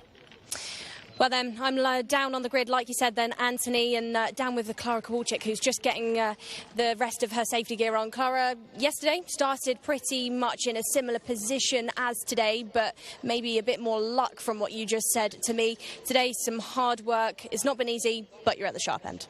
Yeah, I think it's pretty hard because it's a new track. I haven't driven since Slovakia, but I think we did good progress throughout the week. And today, I think I did some good laps. So I'm really looking forward to the final, and I hope we can take the best out of what we can do. So I'll just do my best and just push through and be aggressive, I guess, see what's on the start. But I'm looking forward to it. And talk to me then, Clara, about these starts, into turn number 1. A lot of drivers, really tucking into that tighter line. Starting from the outside, you've got a job to do to try and get in there. For you, how are you going to pull it off? Yeah, I think it depends if you have a gap or no. But I started yesterday both from the outside and the inside, so I'm pretty confident. And I'll just see how it goes. Try to find the gap and just go for it. Well, then, full send. Thanks very much then, Clara. We'll see how it goes, like you just said. That is Clara Kowalczyk. Then, ladies and gentlemen, we'll head back up into our commentary box. The last final of the day coming up. Thank you very much, Nicole Sutherland. Indeed, the last final of the day, the last race of the day as well. And here's your starting lineup for it. Marcus Schilkunis and Kasper Reipold on the front row of the grid. Keep a close eye on them. Dinia Islamov and Ryan Qureshi going from row number 2. Amelia Wiszomirska and Clara Kowalczyk make it an all-female and all-Polish row number 3. Keep a close eye on their progression through this race. Row 4 sees Tar Alexieva and Elias Aman on the 4th row, and they lock out the top 8 positions. Wojciech Woda and Kiara Batig go from row number 5. They've got some fighting on their hands, of course. Wojciech Woda suffering from that disaster in one of yesterday's qualifying heats. Row number 6 is Ella Hakkinen and Guido Badoli, a little bit further back than I think they'd like to be. But, again, keep a close eye on them in the course of this final. Oscar Gallin. Well, what can we say for him? Not the results he would have wanted in this one after he was starting much further up the order. The driver from Poland starts this now alongside Igor Tiganov on row number 7. Radek Vavra and Marlon Bayer go from row number 8. They lock out the middle row of the grid here. They will have the likes of Vanessa Schilkaneta and Gianna Pascal for company on row number 9. And again, a bit of work to do from there, but keep a close eye on them. It was a retirement in the second qualifying heat for Sana Matsui of Japan, but can she push her way forward in this one as they start alongside Timofey Saratanov there on that 10th row of the grid. Simon Hollander and Magana Lucia on row number 11. Now we'll see Dylan Patel and Shivan Mohan on row number 12. Anastasia Gerasis may have had some troubles over the course of today, but she is fighting strong on that 13th row of the grid and starting alongside Portugal's Gary Teixeira as well. Benjamin Borgeremia and Omar Jorge go from row number 14. They will see Max Lacroix and Ayan Moa on row number 15. Pietro Camalengo and hopefully Carolina Redondo, but we have not seen her out at all over the course of today. I think a hand injury from yesterday's final has put her out of contention for this one. Nicole Sutherland is back in the commentary box as the whistle blows, the engines fire up, and the drivers make their way off for the racing as we see the start there for some of the drivers and the gentle touch of the old accelerator. The last thing you want to do on one of these karts is to go full throttle when you try to push it away, but we don't see it there, and everyone gets away back. Sarah there was the driver just springing into life with that three-step process to get that OKN engine started. These are your Drivers' Championship standings then. Shilkunas leading the way with 583. Pretty much clear from Chiara Batigue, who is currently P2 ahead of Wojciech Woda. Ella Hakkinen and Oscar Gallen round out your top 5, but your top 3 of Woda, Batigue and leader Shilkunas have pretty much set the tone. They are a bit of a way away points-wise going into what will be the last final of this week's racing. Before we head to our last event of the championship, still out in the UAE, but just a cross over to Alphasan. Now then, Marcus Shilkunas leading our field around to try and get these formation laps complete. And these are your previous race winners then. We've said time and time again, Shilkunas showed this season. He took 2 final wins at Portimao and then 2 at Valencia.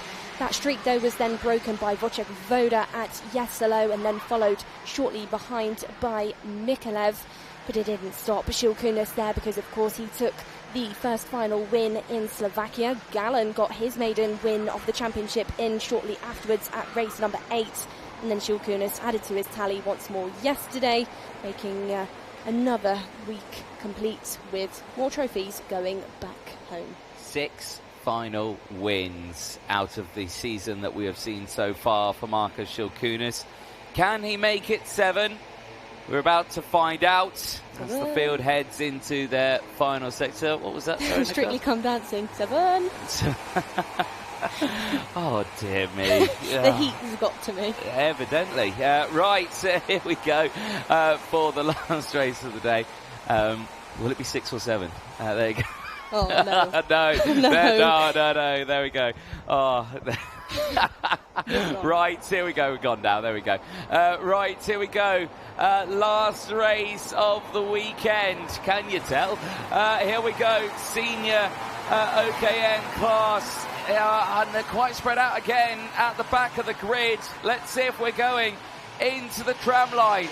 It's lights out, fights on in the OKN senior class down towards turn number 1. Is that Dinia Islamov immediately going for the race lead on Marcus Shilkunas? The answer is no. Shilkunas holds on to the lead, but Dinia Islamov is there in second place. One kart going wide out of turn number 1, one kart going wide out of turn 2 there, as Islamov is under investigation for potentially working on the grid. That is a no-no, and that is a disaster for the man who's just taken the lead of this race. But Marcus Shilkunas now has to push forward.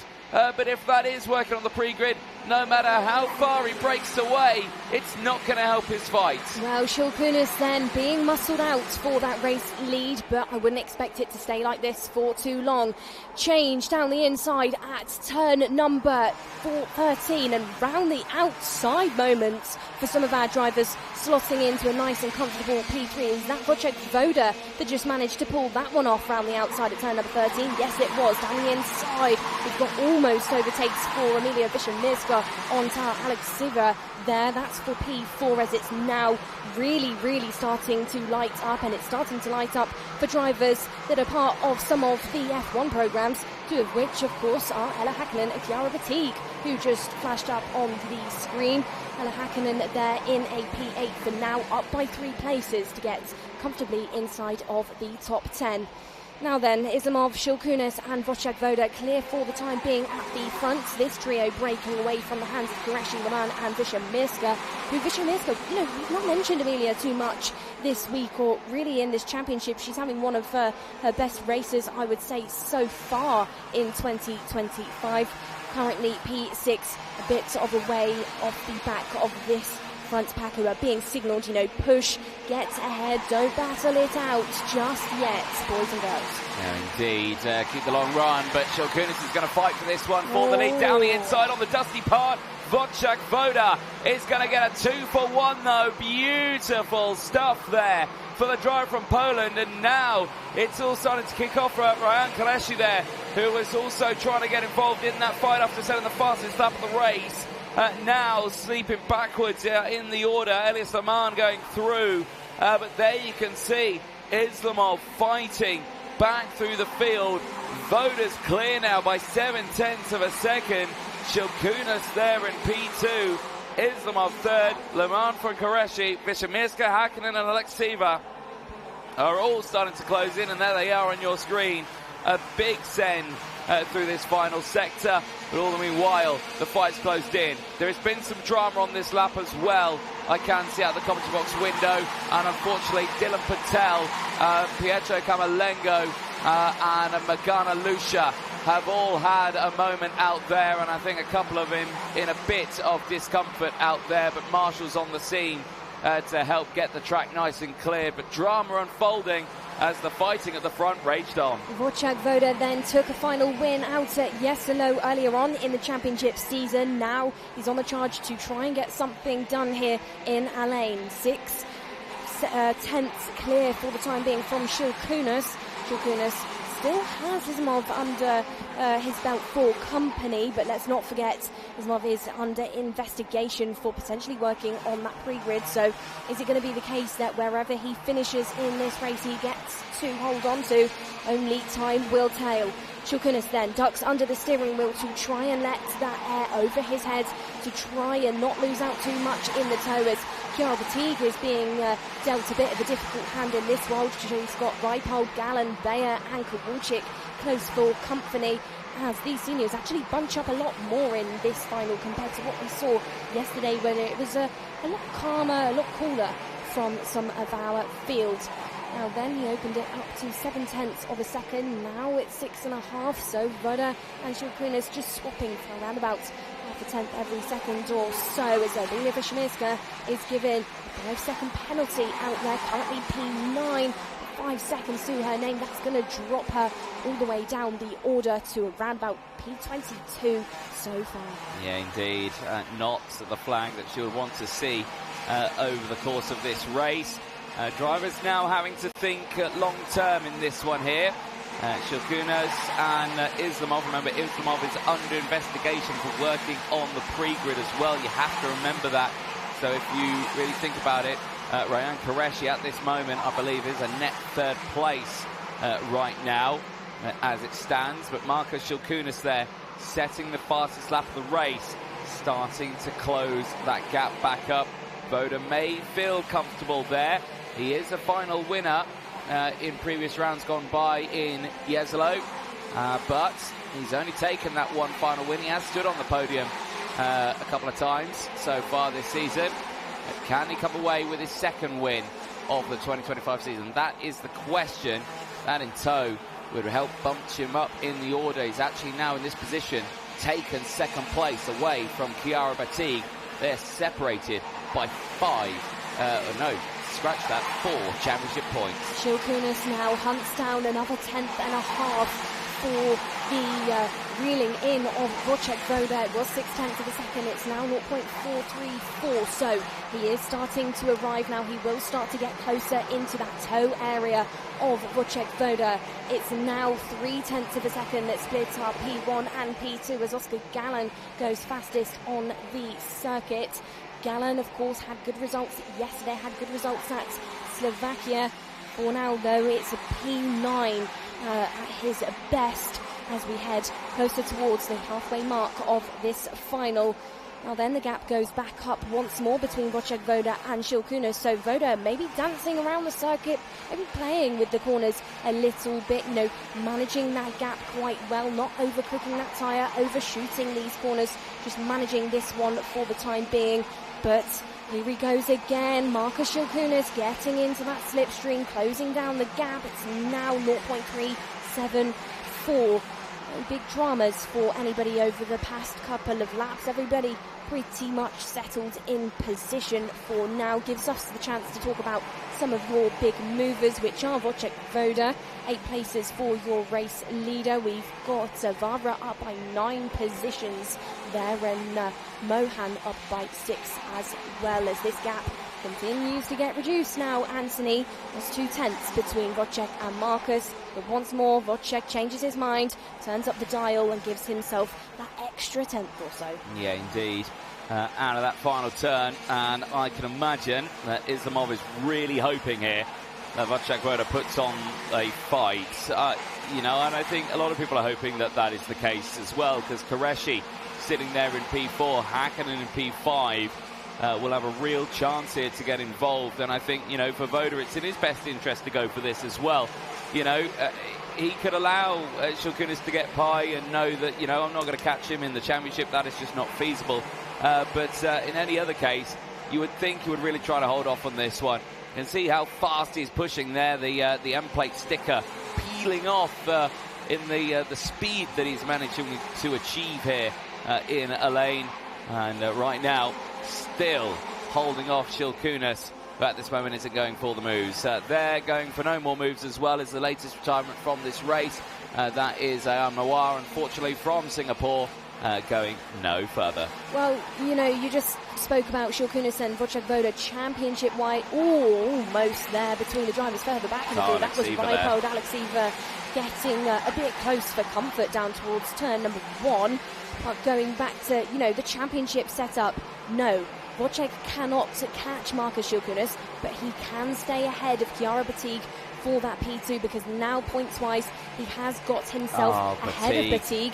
And I'd say if he knew that has just happened, he'd be giggling under his helmet a little bit, because 5 seconds has just been given to the Red Bull driver of Batigue, who sat there in P11. Now then, Jules Koenen hasn't gone for anything just yet, but he is on the door of Wojciech Woda there, being patient and clever with this one, I would say, Anthony. Yeah, indeed. Still quite a way to go in this race. You can see him tucking in. Certainly wants to keep involved, and he's going to look to the inside there at turn number 1. And we didn't expect that move to come so soon, but Jules Koenen is back through, and Woda down to second place. Islamov managed to close in at that point, but is that Jules Koenen clear and dry already? Because he's already opened up nearly a 4/10 gap between himself and Woda already. This is like watching some of the earlier races of this championship then, Anthony, just time and time again. As soon as Jules Koenen gets to that front, if you let him, he will run away. Is it the case where he can deal with the sand out there, he can deal with not having a toe that he can sprint off? I say, from his performance yesterday, it is predictable. Into 13 and 14 they will go. Woda lost time to Islamov as well then. Qureshi still there in a comfortable P4.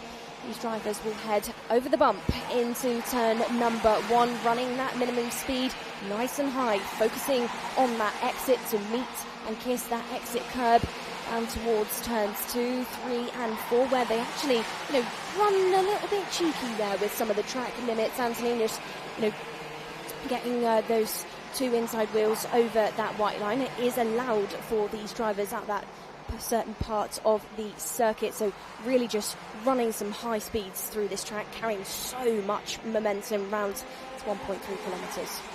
Indeed. Time very quickly running out here. Shilkunas managed to get into the lead. He's not managed to continue this breakaway trend here. Voda has stayed close. Islamov still there, and so is Qureshi. The top four still very close in this fight. Vavra still just behind. Hakkinen still there. Wojciech Voda. And there you can see he's going so fast, the sticker kit's just peeling off there. The speeds are astronomically fast that his sticker kit just said, can he hold on anymore?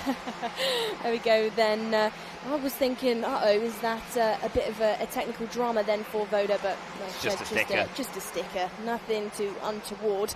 Here we go then. He's arriving on the door of Marcus Shilkunas. No, Shilkunas, I thought he was going to bolt off. I thought he was going to sprint away, but he hasn't at all. And Wojciech Voda, he can get aggressive in the racing. He's not scared to get his elbows out. In towards turn number 13 then. Does the door open for Voda?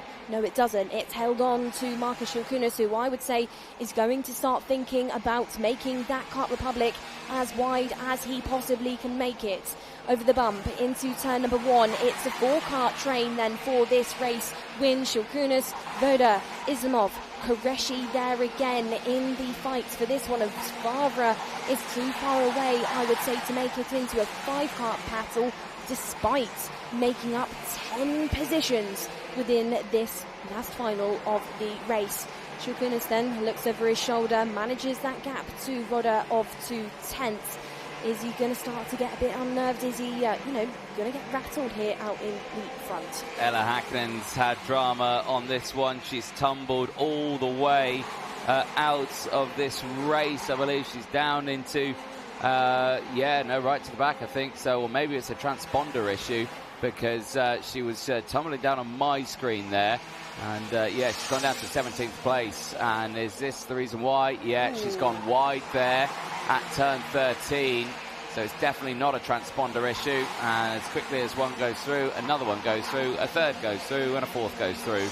And now that is Hakkinen all the way down, actually now to 24th place on track. Well, it just shows, one small mistake, one small run off of that racing line, it was really going to cost you, and it has just cost Ella Hakkinen a good position within this race. And bumped Oscar up the championship points, then has gifted him some numbers to his tally, so they change positions for that P4.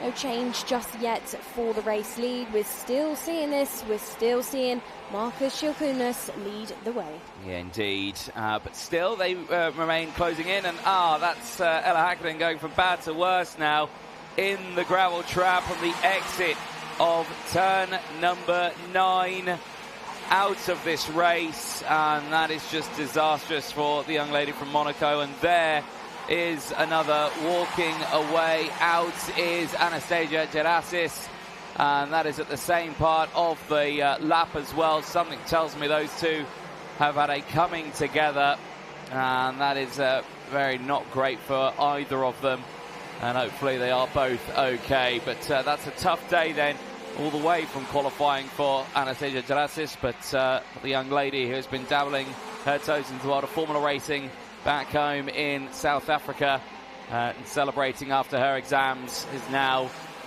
fighting for her chance to be in this title fight, but with 1 round to go, not looking hopeful. This, though, still fighting on at the front.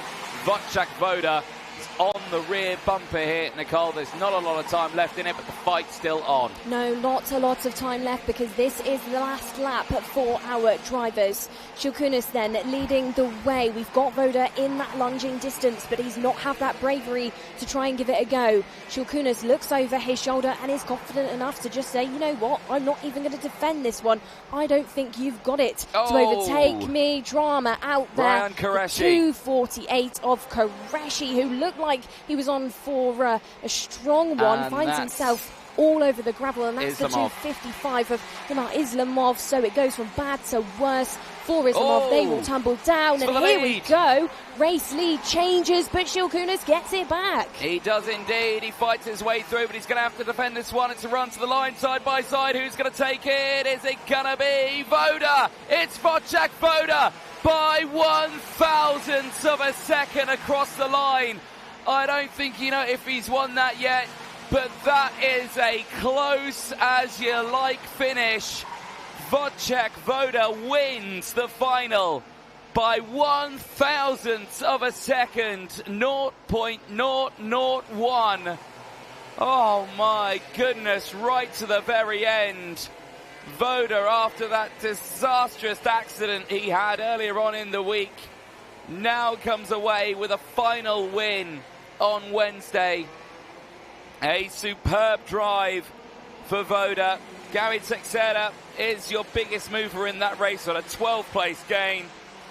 But that is a very exciting one. Here's the replays. Here's a look over the shoulder.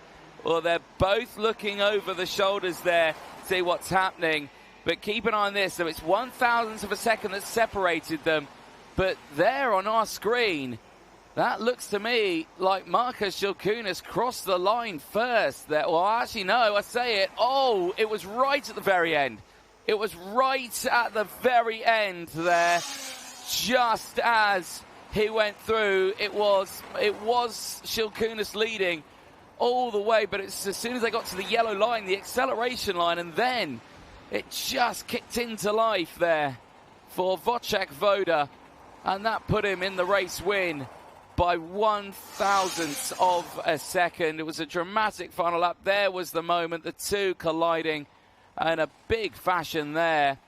And that's a very lucky one for the drivers.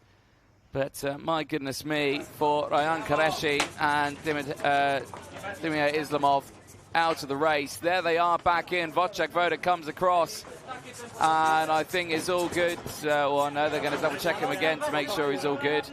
And I'll make sure he's above, of course, the 150 kilos. And yes, I think that's all good now. And he comes back. There he is. Wojciech Woda wins his second final of the 2025 season by 1/1000th of a second. It is Poland back on top here in a lane with that young man beating Markus Schilkunis and Oskar Galin coming away with third. It is a Poland 1 and 3 on there. Lithuania taking second with Markus Schilkunis.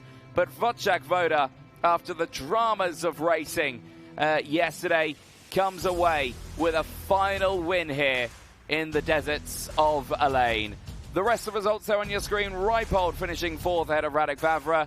Tara Alexieva from Chiara Batig. Elias Leman from Klara Kowalczyk. Emilia Wiśmiewska from Solomon Soy. Vanessa Schilkinator from Guido Badoli. Gary Teixeira finishing very nicely indeed in P14. The biggest mover out there with 12 places gain ahead of Marlon Bayer. Simon Hollander from Shrivan Mohan finishing in 17th. A 7th-place gain there ahead of Sevastanov finishing in 18th. Borjanomir finishing in 19th ahead of Jana Pascal. Igor Tiganov from Max Lacroix and Omar Jorge rounding out the 23 finishers. Retirements, and quite the list. Dimir Islamov, Ryan Qureshi, Ella Hakkinen, Anastasia Tarasis, Arn Moar, Dylan Patel, Petra Kamalenko, and Magana Lucia, unfortunately, all out of the last race of the day, and hopefully they are all okay.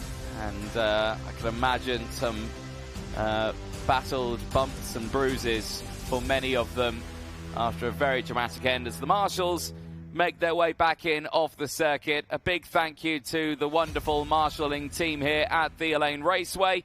But let's head over to Nicole Sutherland, who is ready down in Parc Fermé. Well, what a race then to round out our last day this week on track. Wojciech Woda, what a win, quite literally a run to the line. I think 1/1000th of a second you won that one by. Tell us, what was going through your head when you were sprinting to the line with Markus? I mean, to be honest, I was quite surprised because he left a little bit of gap there. And for me, it was clear that I just have to go for it. And then obviously it was tight because he was still like here, so I had to leave some room on the last turn. But then he parked it in on the exit, and got a better run.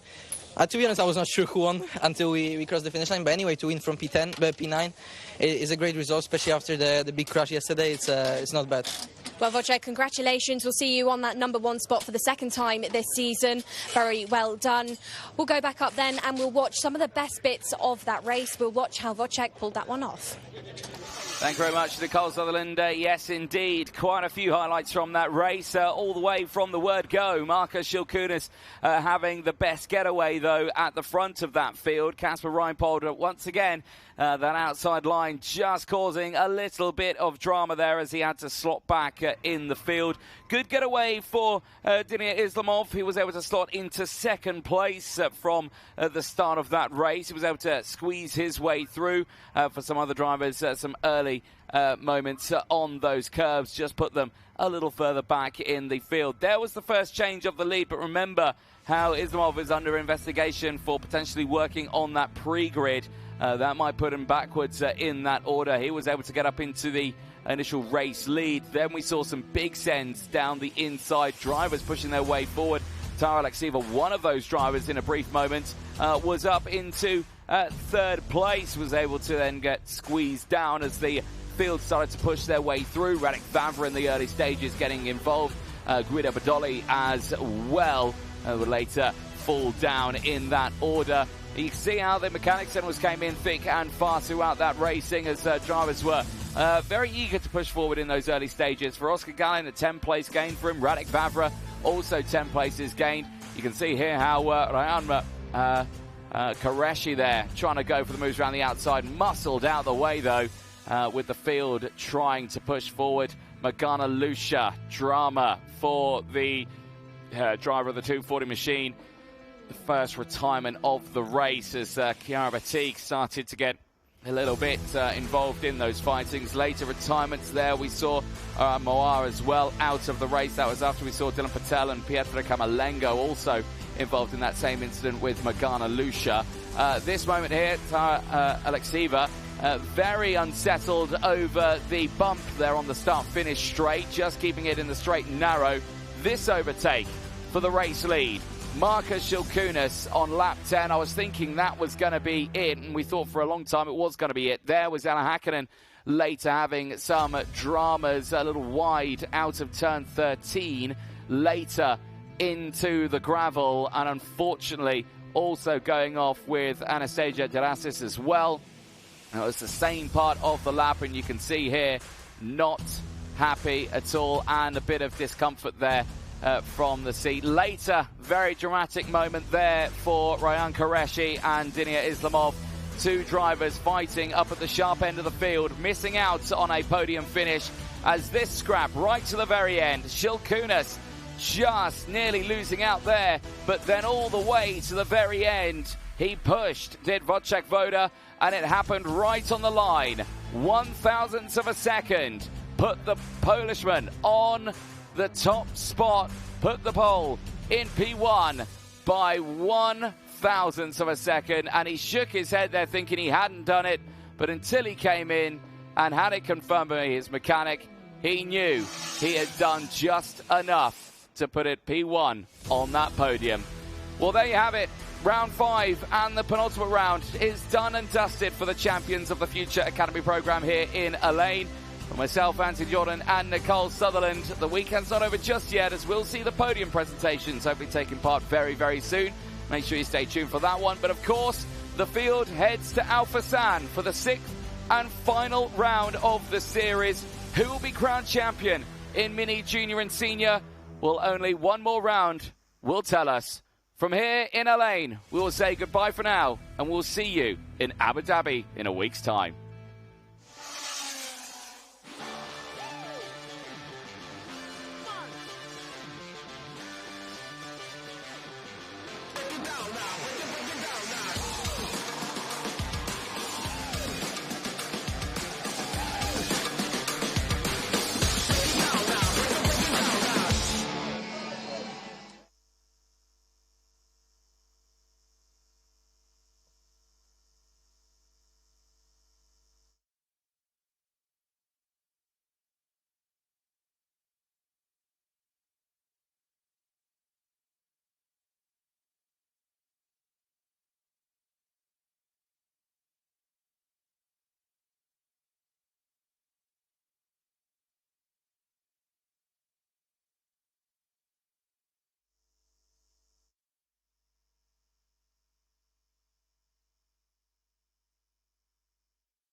Well, thank you very much, ladies and gentlemen, for your patience. We are now ready for the podium presentations for Mini 60, Junior and Senior.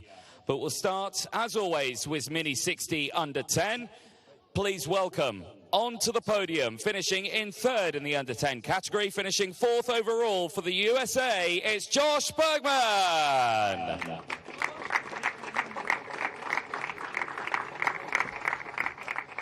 In second position, finishing in second place overall as well, please welcome for the UAE, it's Francesco Lisgnoli.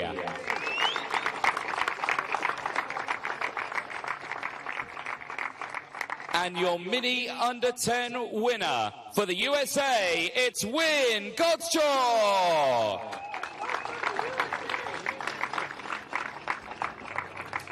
Great work for the Mini Under 10s. We'd now like to welcome Marco Parolin onto the podium to present the winners' medals. Firstly, heading to third place, Josh Bergman.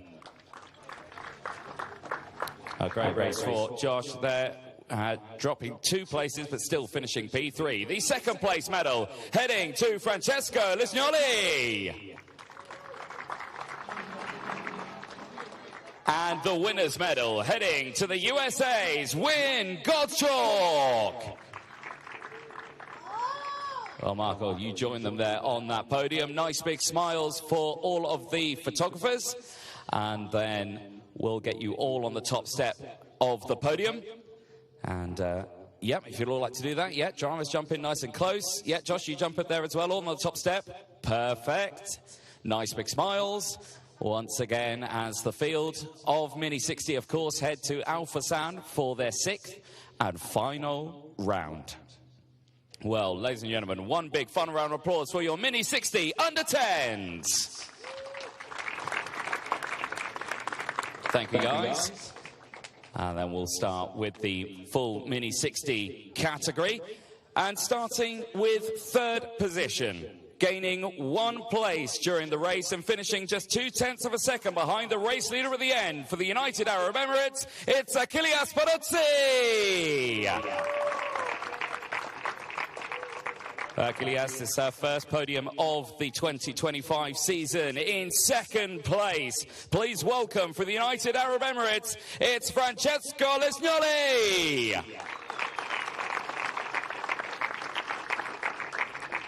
And finally, your race winner in Mini 60, representing the USA, it's Win Gottschalk.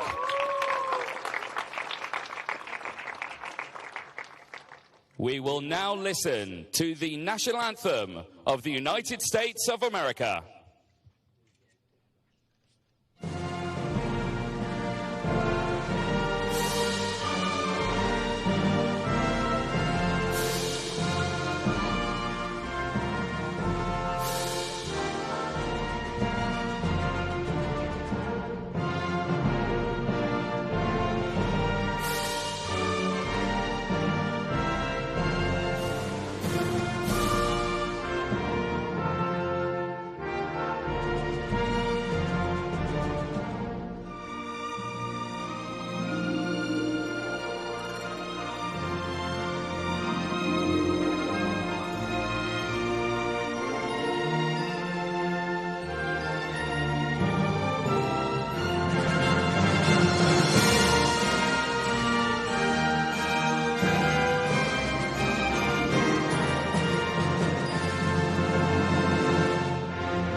Give it up, ladies and gentlemen, for your finalists in Mini 60. We'd now like to welcome once again onto the podium Marco Parolin to present the winners' trophies. Firstly, heading to third place, Achilles Peruzzi. The second place trophy heading to Francesco Lisgnoli. And the winner's trophy, once again in 2025, heading to Win Gottschalk. Well, a brilliant end. Drivers, you know the drill. Lift those trophies high up in the air for me, please, as high as you can. A brilliant end to the racing here in Elaine as the sun sets once more on the racing in the desert, in the Emirati desert, I should say. But what a weekend it has been for the drivers. If we can get you all up on the top step of the podium as well, all jump up on that top step. Once again, I get it wrong. It's not a weekend, it's a weekday. But there we go. I'll get it right one day. Perfect stuff. Nice big smiles for all of the photographers once again. A brilliant job. And once more, ladies and gentlemen, big round of applause for Mini 60.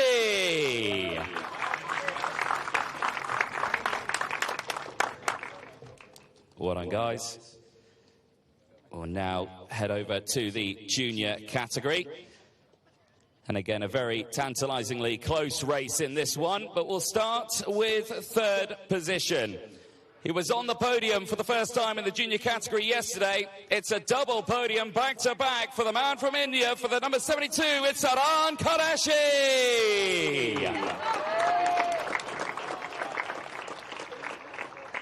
In second position, it's his first podium of the 2025 season for the UAE. It's Nathan Kappan.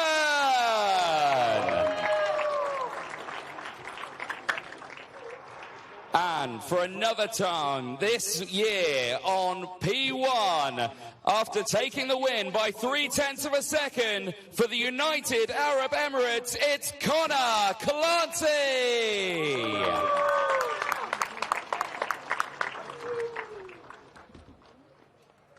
We will now listen to the national anthem of the United Arab Emirates.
Big round of applause for your finalists in OKN Junior.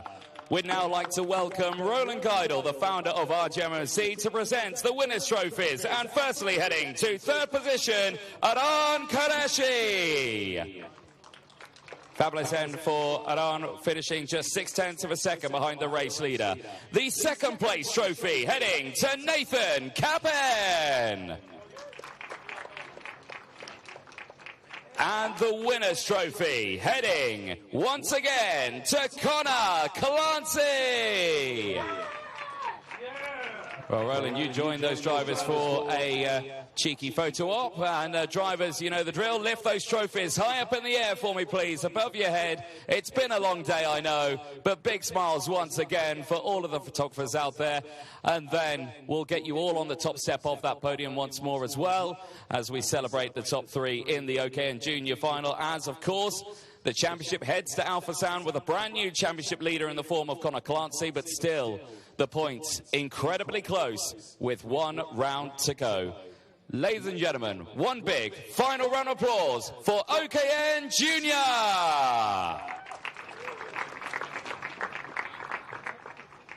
Well, thank you very much, guys. We will see you in Al Fassan in just a few days' time. We will now head over to the senior final. The OKN senior final had a dead heat right at the end, but only one can be the winner. But we start with third place. After 17 laps and gaining a staggering 10 places to finish P3, representing Poland, it's Oscar Gallan.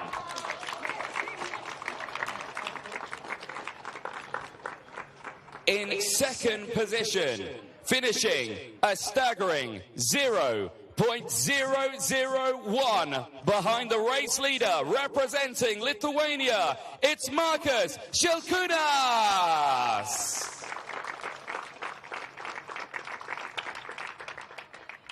And finally, your race winner here in a lane, representing Poland by 1,000th of a second, it's Wojciech Woda!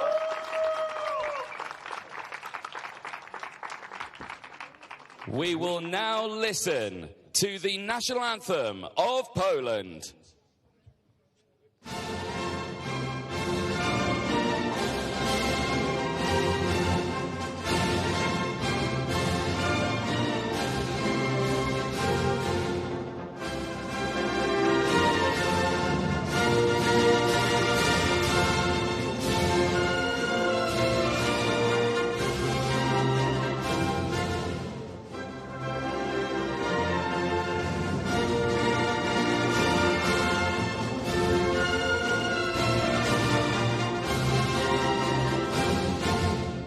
Ladies and gentlemen, give a big round of applause to your finalists in OKN Senior.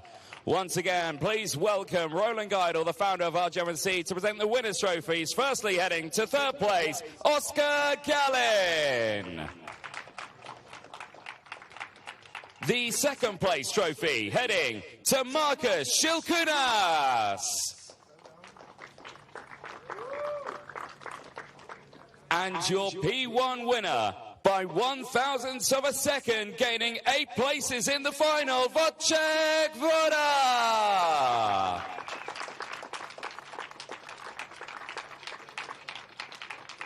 Incredible drive for Wojciech, and again we'll get the group photo with everyone. So drivers, lift those trophies high up into the air for me at the finishing racing here in Elaine as the sun sets on the Champions of the Future Academy programme as we head to Alpha Sound for the final round. And then finally, if we get you all on the top step of the podium, and one big group photo.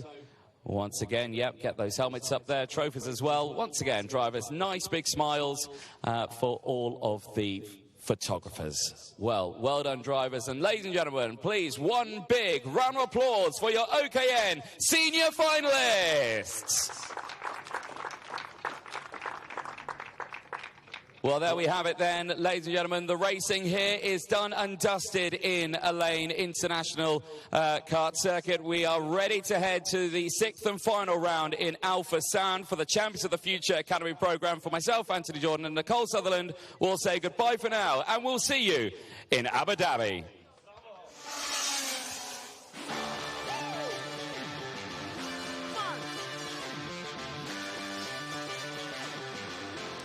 Now.